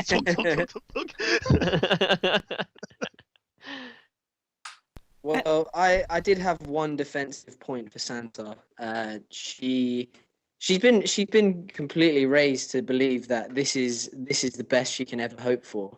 Marrying a prince, becoming a queen, being in King's Landing with tawnies and ladies. This is the dream. This is everything she's been almost trained for. Much the same way a few chapters ago when Ned tells Arya that's what she's supposed to have. This is exactly what Sansa's been trained to think. And if someone tries to take it away from her, she's gonna act out. She's gonna lash out because she's a child at the end of the day. Actually, to your point, yeah, she's also using the skills or lack thereof that she's been given to try and work with other noble people as opposed to go and fetch arms or do something else. So yeah. I guess that kind of makes sense. She's working with the skill set she has. Yeah. Who can change my horrible dad's opinion? I know, the queen. He has to listen to her. Yeah. And Arya's and sticking with the pointy end. she thinks. Yeah. Initially, she thinks about going to the king, but then she thinks he's too Too drunk not all here. the time, so I'm not going to go to him. So I'll go to the queen instead, who is next in authority. But that's the point, isn't it? That I actually think Sansa does better than Ned, because with the limited information available to her, she does act logically within the confines of how she thinks the world operates. Whereas I feel Ned could do more. He could take more logical steps in his thinking. When you think about it, she actually does get what she wants here. She gets to stay in King's Landing, and she's still betrothed to marry the king. So it kind of worked out Yeah. for her to do what she did, but it was kind of, sacrificed her own family. But It's she not didn't her know fault that, that he She turns didn't out to know be it. a psychopath. I mean, the only thing that I Right. do I'll say the only thing that I do blame her for is that in the confines of what she is aware of life and how it operates, she does know that they made her lie about what happened with with Nymeria and Joffrey. So she shouldn't have the blind faith in the Queen. The Queen can fix everything. I just want Joffrey. She knows that they've made her do something really evil by this point. So, that's the flaw, I feel. I feel like she would not be so enamored by Joffrey if he wasn't the prince. Oh, definitely not. You know what I mean? Like totally. Yeah. if he was like I'm just gonna say Ramsay Bolton or something, not a bastard, but like a true-born son of Roose Bolton. And they came to visit Winterfell. I think she might think he was attractive, but she probably wouldn't like forgive him all these things because they'd be on a level playing field. Yeah, But to use the cliche, Jerry Hall, what attracted you to billionaire industrialist Rupert Murdoch? Yeah. There's a question in the Google Doc that I know the answer to, so I have to answer it now. Okay. Wonderful. Is the Aemon in the story that loved his brother's wife Maester Aemon? Is that why he went to the wall? It's not Maester Aemon. It's Aemon the Dragon Knight. Oh, okay. Cool. Was in love with Nerys, who was Aegon the Unworthy's wife. Actually, I should know this. Yeah, that's stupid of me to ask the question. One of those wives. No. She was the only wife. The rest were mistresses. Oh, right. Yeah. Nadia, do you know who the Rainbow Knight is? Do we ever hear from him again? I believe it's Loras. Rainbow Knight was Loras, right? Yeah, exactly. No, Loras is the Knight of Flowers. Isn't one of the stories that Sansa reads is about the Rainbow Knight? And I think that this is somebody who disappears. I don't think he's in the World Book. I don't think we ever hear another story about the Rainbow Knight. Yeah. I don't even remember the Rainbow Knight. I think I might have read something about him, but I don't remember who he is or anything. Okay. Okay, so anything on Sansa IV? Nope. I think that's it. Okay, cool. Did any of y'all get anything out of doing this in a linear way that you wouldn't have done otherwise? Probably not. It's not Pain from Ned's perspective. Yeah, there wasn't the Daenerys in there to break it up. Yeah, that's the thing, isn't it? You just get Ned's stupidity one after the other with this inevitability that leads you to the executor's block. Yeah. I had a question actually. Bam! I was thinking. I was thinking of something. At this point, when Ned tells Varys that Robert had a change of heart, right? And he says, we have to take the order back or whatever. And Varys says, well, it's too late. I've already sent the ravens, and but I'll try to do something. Okay, so after this, what happens is that the merchant, the wine merchant, tries to poison Daenerys, right? And Jorah stops him. Okay? Yeah, do you think he got like a missive to stop him? Yeah, and was Jorah still acting on Varys' orders? At this point, I always thought that Jorah had basically gone over to Daenerys' side, which was why he stopped the merchant. But was it only because Varys ordered him to? Interesting question. And sort of get even more on it, and basically, I mean, it's probably one for next week when we get to that. Trust him even more. We definitely know if we look at the timeline, because I actually wrote something about this for next week, that he or the next episode, that he would have gotten the instructions not to kill her by the time you get to that poisoning incident. A certain aware that, like, where does that occur? Yeah, I mean, we should definitely save this for the next episode, though, because like there's lots. Well, it occurs after this, because it hasn't happened yet. Okie dokie. So, to round off the episode, I found out that apparently, Amin does the whole Supreme Court of Westeros thing with Stefan Sassa. Yeah. Yep. And they had made some judgments on stuff that was in there, so I thought I would quickly ask what your thoughts. So, Stannis felt that he should have been named Hand to Robert after Jon Arryn died. What would have happened if Ned declined or Robert went straight to Stannis as Hand? Ooh. The wind would have blown, apparently. I don't know. Because he wouldn't have pissed off Dragonstone, or would he still? I don't know. I don't know. Would him and Robert just have been arguing all the time? Or would Robert have just done I the don't same think thing? Robert... Would Stannis have accepted? Yeah, definitely. Of course. He definitely would have accepted, and it might have made him less angry toward Robert. Yeah. Yeah. It's hard to say, because you don't really know what Stannis would have done. Well, you never see the two of them interact, really. I mean, I guess Stannis and a lot of characters you don't. I think Stannis' big problem is if he's still in King's Landing and Robert tells him, hey, you're my new hand, Stannis doesn't have anybody there he can trust as far as a force. So he would have to go send for men. And it would look awful kind of awkward, like a whole bunch of guys who were loyal to the Baratheon house showing, maybe not so much, but... Or would he just have done a Tyrion and kind of, as Bina mentioned earlier, just kind of put his own men in places of power? He doesn't have men. Yeah, but you can make Davos like head of the Gold Cloaks. You can put a master of ships. He does have people. Come on, like it's not like he doesn't he's not able to muster troops. I mean, he does have people he trusts. Yeah, he's Yeah, all the the Florence. Stannis doesn't. He's not going to try to save the bastards, right? So he doesn't care if Robert kills the kids. So he's just going to go to him with the truth right away. Well, That's I true. think- It's good. There's a lot of people who are going to be put to the sword immediately as traitors to the realm if But Stannis does. He's Hand of the King. He's not the king.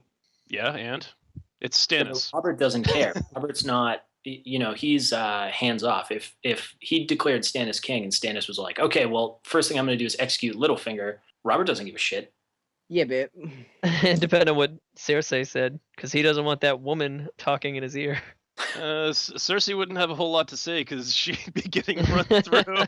Like, oh, you It's hard to object? talk Well, that's without a nice. body. Exactly. I feel like if he's made Hand, he'll do it more in Robert, more thinking in terms of Robert as opposed to right. I'm king. I'm just gonna wipe the slate clean, get rid of all of these. I feel like he ran for a Yeah. reason, though. He's Like, duty bound. I mean, surely he would try and do what was best for the realm. Because that speaks to what Noah said before, that like he can be flexible, he can go north. Like he does go to the wall when he sees this shit's going down there. So if he saw Robert as a king, albeit a bad one, I think if he were Hand, he would try and do his duty as Hand and to shore up the realm and be good. Like he wouldn't destabilize stuff on a humbug. I think it would be like throwing Tywin in as Hand of the King. You know, he would take a very brutal and harsh approach, and he'd be very unforgiving. Not at all. Tywin always forgives people when he was king. Hand for Ares. Just ask the Castemirs or the Rains. yeah. Or- You don't have to forgive them when they're all dead. That's right. You can forgive him in your dreams when they haunt you. But no, I think Stannis would take a really brutal, straightforward aspect because he's not a really politically savvy dude. You know, he wins through default, and yeah, if it comes down to open military combat, great. Robert will be happy, he'll be happy, but I think the realm plunges into war if Stannis becomes Hand of the King because he's going to go straight for Cersei. He's going to go straight for Jaime, and that's just going to piss off Tywin and cause a war. Well, so then by what you're saying, he just wouldn't last very long. He probably would have lasted not as long as Ned. Well, because he already knew. As soon as Ned found out, it was like 2 days later he's dead. Well, not Yeah. dead, but in the Black Cells. So I don't know how it would have gone. Did they have like a ruling on how it would have gone? That's you, Bina. They did, but this is Bina now, everyone, by the way. They sort of dodged the question. They say like, Robert never would have done that. He would have went with a Tyrell or Renly over Stannis. He probably would have just went straight to Tywin, honestly. Yeah, definitely. And that might have been the best for everybody. Yes. If he went straight to Tywin, because then there wouldn't have been any issues. Yeah, and Tywin would have been a great hand. I mean, he's already proved it, like, for 20 years. Ned Well, could there have you been go. stayed Well, in the yeah, north. he repealed like Egg's reforms for the small folk, though. Well, Well, that made him popular. yeah, Tywin? exactly. Yeah, amongst the nobles. Yeah. The people who matter, am I Yeah, right? exactly. The people with money, the people that matter in Westerosi society. He did it, and everyone loved him for it. Can I ask a question? Has there ever been like a peasant uprising that has really gotten traction in Westeros? Like, you know, the levelers, the peasants There's revolt. about to become one. Well, when they killed the Isn't that last what dragon, or the Isn't that what the sparrows are? Yeah, that's true. The church sort of has held a couple of There- like uprisings. Like they took the dragon pit at the cost Yeah. of like 2,000 Yeah, people. but that's still like institutionalized power, right? You know, the church. I'm talking about just a spontaneous, a bunch of villagers get together and say they're not going to take it anymore. In other words, when you're spiritually saying the only people that matter in terms of appeasing them are the lords, you're right. But like in English history of this period, which is kind of vaguely what George is being inspired by, there are examples of like spontaneous peasant uprisings, and I was just wondering if he'd had one yet. I don't Well, think. I guess you could say maybe some of the Brotherhood uprisings, the Kingswood Brotherhood, perhaps, and even the Brotherhood without banners. A lot of them aren't knights or people of noble birth. Yeah, that's a good Yeah. point. Yeah. A lot of the guys in the Brotherhood are people of noble birth. No, not really. Only a couple. I mean, you got Beric, Eddard and Dean's there. yeah, but I guess if you buy those lemon cloak theories, him too. Mm. But then you've also got Harwin, and there's a lot of just sort of shabby guys. I don't think Angai's he's Dornish, isn't he? He's just a dude. I feel like a lot of like if there was a uprising, I don't think it would make the histories of the stories. Nobody would ever talk about them because nobles don't want to talk about peasant uprisings. The only thing I can think of is the bread riots that happened in King's Landing. Oh yeah. Aside from that. Oh yeah, no, they're proper. Yeah, you're right. I forgot about that. Okay. It just seems like this is a population that's now, going through horrible civil war. I would expect in the next book to see some like proper good stuff. A proper riot. Yeah, I want to see the peasants start getting pissed off with shit, and for not a George to quiet start, riot. because George, his whole thing is that these books are what it would really be like to live in those times, and war is actually really horrible. It's not just about lords fighting in glorious battles, and let's just show people getting raped and pillaged and shit.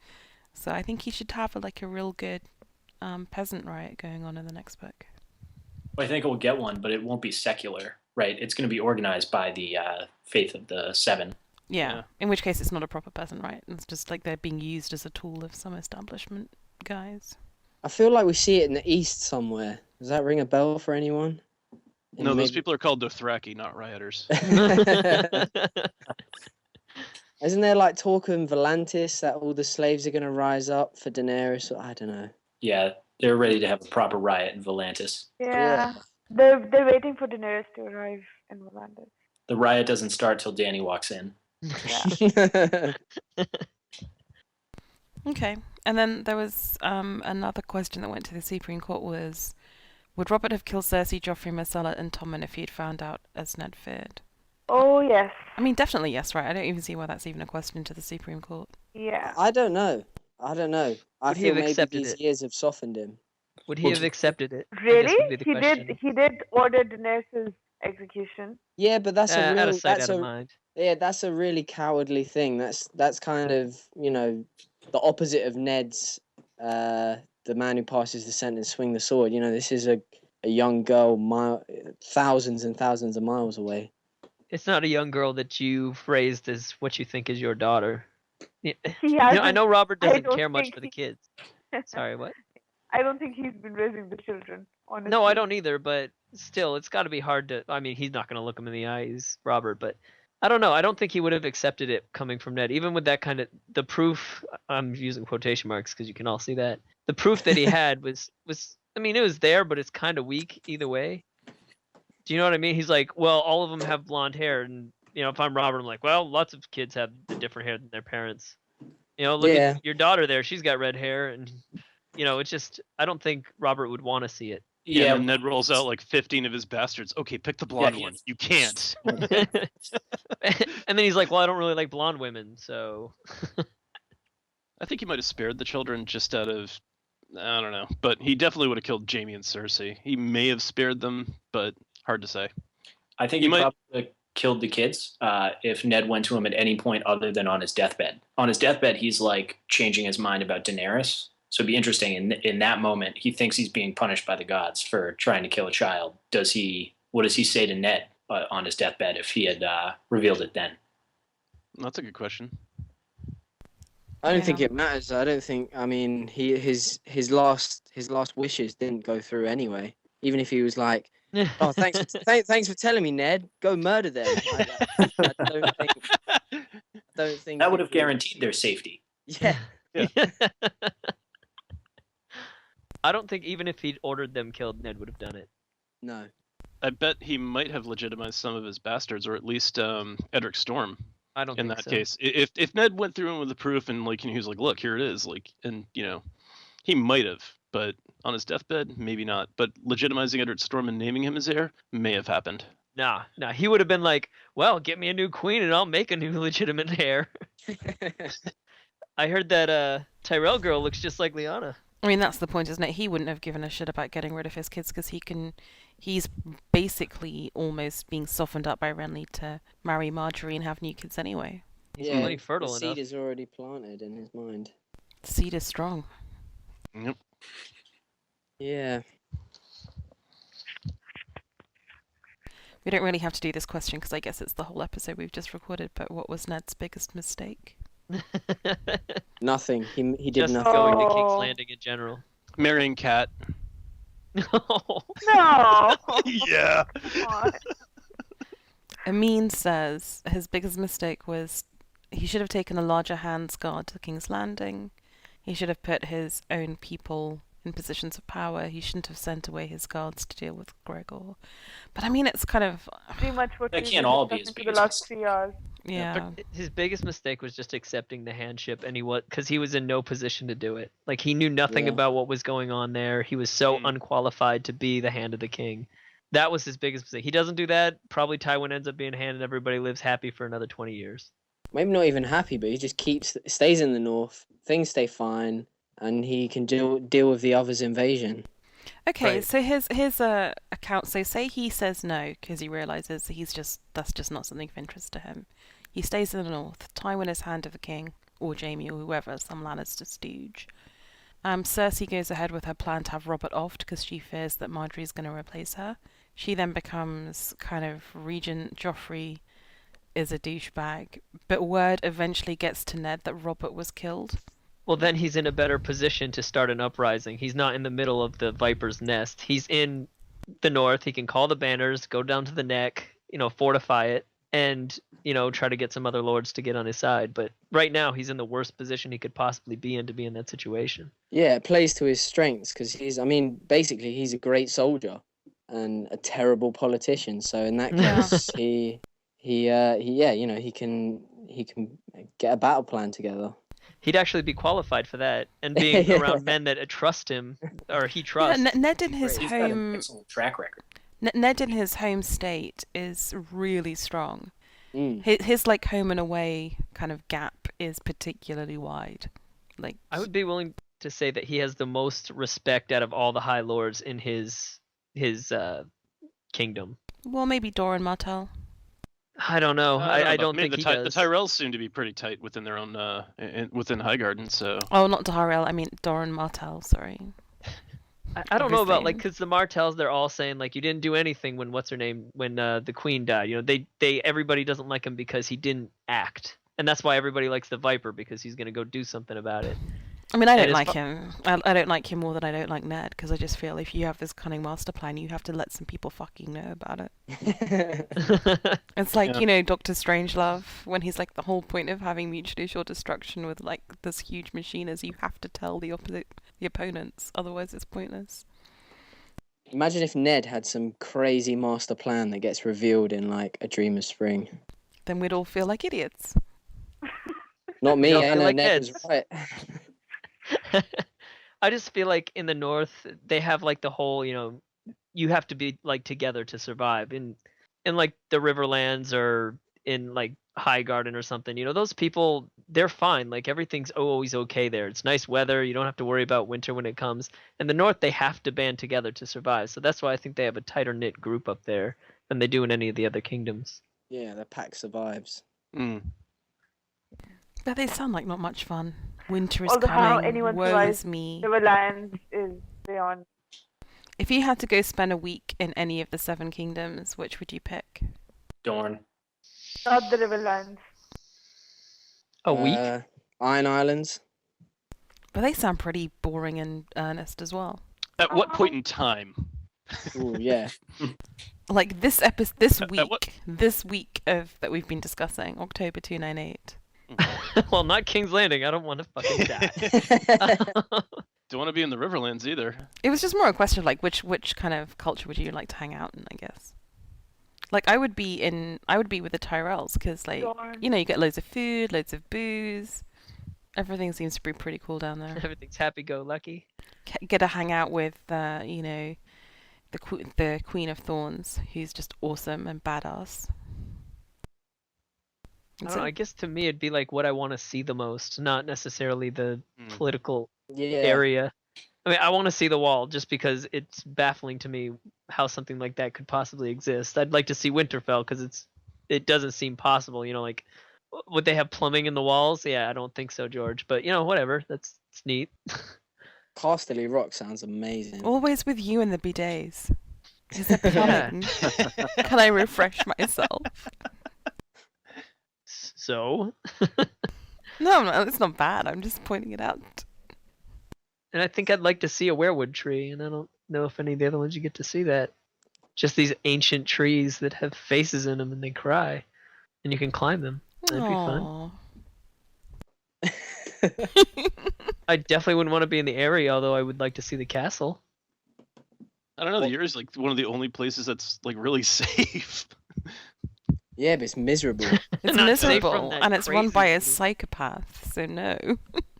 You're never truly safe when there's someone as nuts. You know, Sweet Robin takes a dislike to you. Suddenly his mum's flinging you through a hole in the floor. I mean, Free skydiving. yay. I want to go to Castle Rock, actually. I want to figure out whether there's still gold left in the mines. And, like, it's so important we never go there. Yeah, See, the sewers I agree. still drain well. Yeah. So, cool. All right. Well, have a lovely evening. Yeah, thanks everybody for coming And thanks along. for joining, Steve. I hope you enjoyed it. And I did. Thanks for having me. Cool. And yeah, speak to some of you next week. All Bye. right. Well, not next Bye. week, but next episode. Bye.